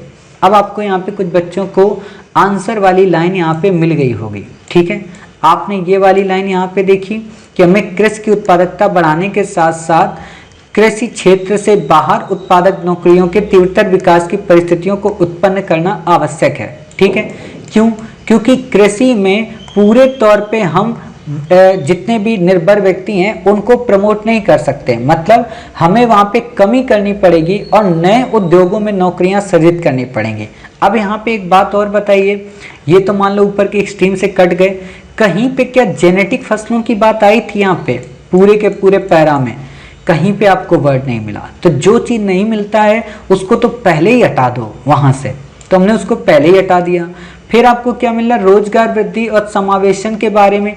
क्या एग्रीकल्चर का यहाँ पे कहीं जिक्र है? नहीं है, जबकि एग्रीकल्चर का करना चाहिए। यहाँ पे देखो, क्या एग्रीकल्चर के बारे में जिक्र डिटेल में दिया है? बिल्कुल भी नहीं दिया। मतलब यहाँ क्या कह रहा, हमें खेती और कामगारों को अत्यधिक उत्पादक विनिर्माण और सेवा क्षेत्र में स्थानांतरित करना आवश्यक है। ऐसा एक्सट्रीम वर्ड ये नहीं कह रहा, इन्वायरमेंट बनाने की बात कर रहा। ठीक है, तो हमारा 1B और D ये तीनों के तीनों कट गए, केवल और केवल हमारा C बचता है। ठीक है, चलिए अब देखते हैं अगला पैसेज क्या है। अगला पैसेज काफ़ी आसान है, इसको भी आप कर सकते हैं बिल्कुल। यहाँ पे भी एक्सट्रीम वर्ड को ही आपको देखना है। ठीक है, और कुछ बच्चों को दिख भी गए होंगे, तो देखिए आप एक्सट्रीम वर्ड। जैव विविधता को बढ़ाने वाली कृषि पद्धतियां प्रायः फार्म में वृद्धि और आपदाओं के प्रति असुरक्षितता को कम करती हैं। ठीक है, विश्व के सभी देशों को, सभी देश मिल रहा है यहाँ पे, पर्यावरणीय कृषि के स्थान पर पारंपरिक कृषि करने के लिए प्रोत्साहित किया जाना चाहिए। तो एक्सट्रीम हो गया, उनको करना चाहिए जिनके लिए जरूरत है। संरक्षित क्षेत्रों में वहां की जैव विविधता को नष्ट किए बिना पर्यावरणीय कृषि की अनुमति दी जानी चाहिए। ठीक है, खाद्य फसलों की उपज तब अत्यधिक होगी जब उनकी खेती में पर्यावरणीय कृषि पद्धतियां अपनाई जाएं। तो अब इसको चेक ही करना पड़ेगा, क्या ये कोई बातें यहाँ पे पैरा में बताई गई हैं? लग तो बिल्कुल सीधी सीधी रही हैं। तो ध्यान से देखिए कि भूमि उपयोग में दृश्य भूमि पैमाने के उपागम से संरक्षित, कुछ बच्चों को यही नहीं पढ़ने में मजा आता होगा, संरक्षित क्षेत्रों के बाहर और अधिक जैव विविधता को प्रोत्साहन मिल सकता है। वर्ष 1998 में हरिकेन मिच के दौरान पर्यावरणीय कृषि पद्धतियों के उपयोग करने वाले फार्मों का पारंपरिक तकनीकों के उपयोग करने वाले फार्मों की तुलना में होंडुरास, निकारागुआ, ग्वाटेमाला में 58%, 70%, 99% कम नुकसान हुआ। कोस्टारिका में वानस्पतिक वात रोधों और बाढ़ कतारों के उपयोग से पक्षी विविधता में वृद्धि के साथ साथ किसानों की चारागाह और कॉफी से होने वाली आय में अत्यधिक बढ़ोतरी हुई है। प्राकृतिक अथवा अर्ध प्राकृतिक आवास के निकटतर कृषि भूमि होने पर मधुमक्खियों से होने वाला परागण अधिक प्रभावकारी होता है। यह निष्कर्ष महत्वपूर्ण है क्योंकि विश्व की 107 अग्रणी फसलों का 87% परागण करने वाले जंतुओं पर निर्भर है। कोस्टारिका, निकारागुआ, कोलंबिया में वन पशुचारी प्रणालियां जिनमें पेड़ चारागाह भूमियों के साथ एकीकृत हैं, पशु उत्पादन की धारणा में सुधार लाई जा रही है, किसानों की आय में विविधता और वृद्धि लाई जा रही है। अब आप यहाँ पे देख सकते हो कि आपको क्या कह रहा है कि जैव विविधता को बढ़ाने वाली कृषि पद्धतियां प्रायः फार्म उत्पादन में वृद्धि और आपदाओं के प्रति असुरक्षितता को कम करते हैं। तो आपने यहाँ पे देखा किस तरीके से जो जैव से संबंधित पद्धतियां हैं उनको अपनाने से कैसे कमी देखने को मिल रही है रोगों में या उत्पादकता को बढ़ाने में कितना लाभ हो रहा। क्या कहीं पे भी आपको ये दिया है कि वहाँ पे फसल की उपज ज़्यादा होगी जहाँ पर्यावरणिक कृषि पद्धतियाँ अपनाएंगे? क्या कहीं पे आपको दिया है कि संरक्षित क्षेत्रों में वहाँ की जैव विविधता को नष्ट किए बिना पर्यावरणिक कृषि की अनुमति दी जानी चाहिए? ये तो ऐसा वर्ड है कि वहाँ पे पहले से है नहीं, वहाँ पे तो है पहले से, समझ गए? क्या यहाँ पे कोई वर्ड ऐसा दिया है कि सभी देशों के लिए? सभी देशों की तो बात ही नहीं कर रहा ना, यहाँ पे कुछ ही देशों की बात कर रहा, मतलब मध्य अमेरिका के देशों की। तो इतनी बातें आपको बस यहाँ पे याद रखनी है, ठीक है? तो इस तरह आपका आंसर यहाँ पे ए हो गया। चलिए अगला देखते हैं। अब हमारे कुछ 4 से 5 ही बचे होंगे क्योंकि 70 नंबर पे तो आ ही गए हैं, तो हो सकता है 80 तक देखो कितने होते हैं। 64 देखते हैं, इसमें क्या कह रहा है आपसे? इसमें भी आपको वही एक्सट्रीम वर्ड निकालना है सब में कि मध्यम प्रौद्योगिकी और संसाधनों का प्रक्रमण करने वाले उद्योगों में भारत की जीडीपी उच्च मूल्य वर्धित तथा उच्च उत्पादकता स्तरों को दर्शाती है। भारत में अत्यधिक पूंजी और प्रौद्योगिकी वाले विनिर्माण का संवर्धन करना संभव नहीं है, मतलब एक तरीके का निगेटिव वर्ड है। भारत को अनुसंधान एवं विकास, प्रौद्योगिकी उन्नयन, कौशल विकास में सरकारी निवेश बढ़ाना चाहिए और गैर सरकारी निवेशों को प्रोत्साहित करना चाहिए। ये नॉर्मल लैंग्वेज लगती है, हमेशा हम लोग पढ़ते हैं।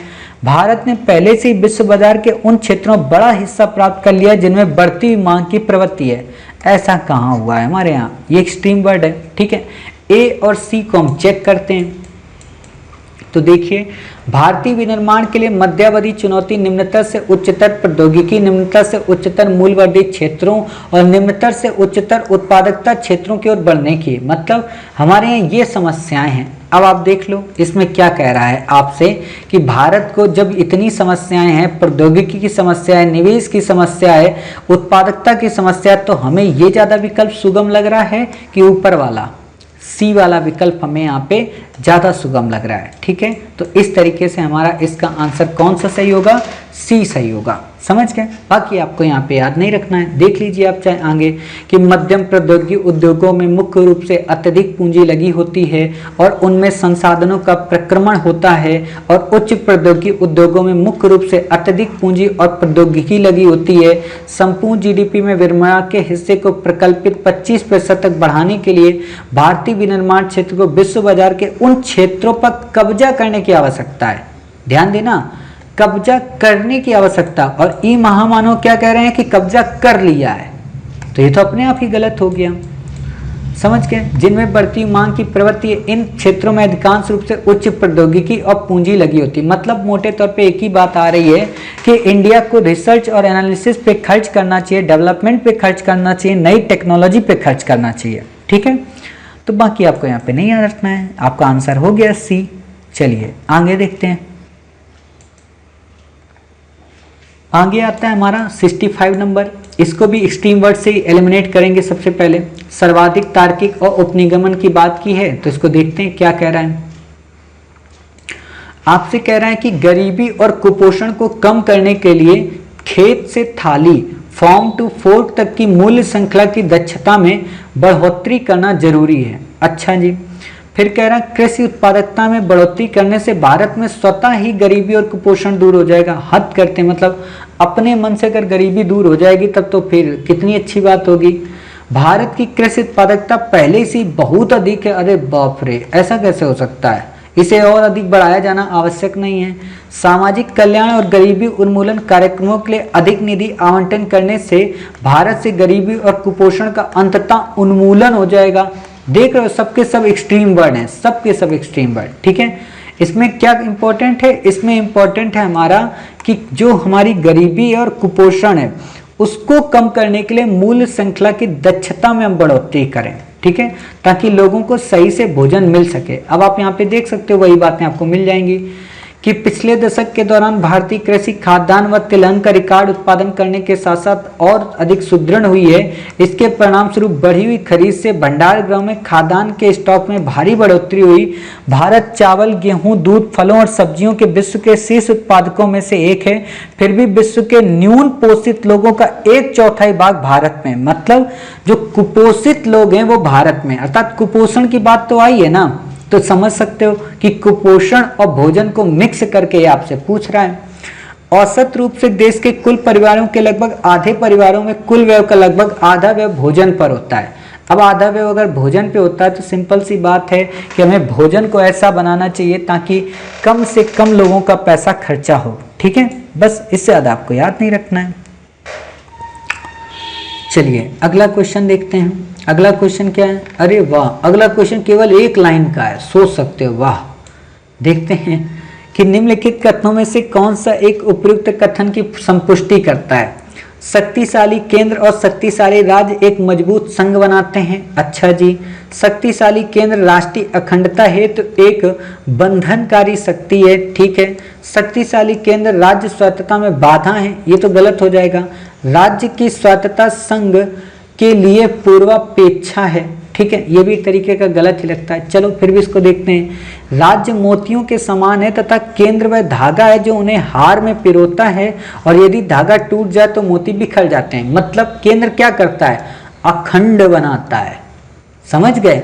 मतलब जैसे आप लोगों के पास मोती होती गले में पहने होंगे ना, सोने चांदी की, जो भी आप लोग पहने हो, हीरे मोती की। ठीक है, तो वो क्या होता है, उसमें धागा जो इंपॉर्टेंट होता है उसी का तो रोल होता है। वरना टूट जाए धागा, फिर देखना ढूंढते घूमोगे कि कहाँ मेरी नाक की ये गिर गई, कहाँ मेरी कान की ये गिर गई, है ना। तो यही तो होता है। तो वही बात है, ये सब क्या करते हैं? मजबूत करते हैं, अखंड बनाते हैं। हमेशा आप पढ़ते होगे ना कि भारत एक मोतियों की माला के समान है, तो वो इसी चीज को रिप्रेजेंट कर रहा। समझ गए? तो 66 का क्या हो गया आपका? बी।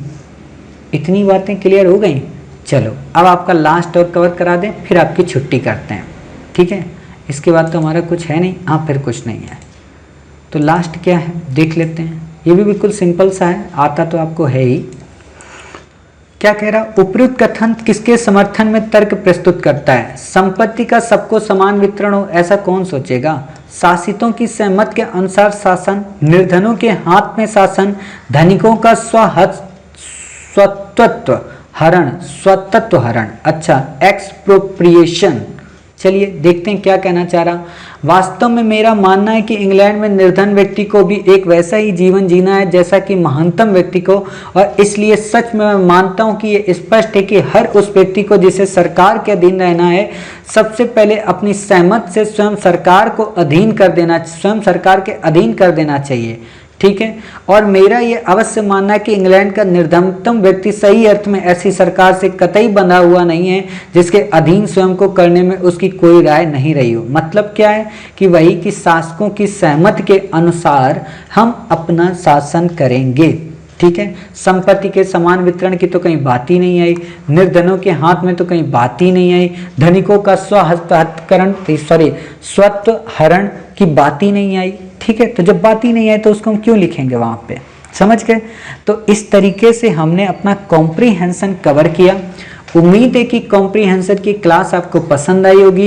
एक्सट्रीम वर्ड से आप रूबरू हुए होंगे। आपने अपनी बुकलेट में इन सभी एक्सट्रीम वर्ड को लिख लिया होगा। सदैव को, अनिवार्य को, केवल को, इन सभी वर्डों को आपने लिखा होगा। ठीक है, तो मिलते हैं फिर अपने नेक्स्ट पार्ट में करंट अफेयर्स के कुछ इंपॉर्टेंट घटनाओं के साथ। मतलब करंट अफेयर्स के हमारे कई सारे आने हैं चैनल। ठीक है, तो उन मंथ को कवर करेंगे। तो तब तक अपना ख्याल रखिए, स्वस्थ रहिए। जय हिंद, जय भारत, वंदे मातरम, भारत माता की जय।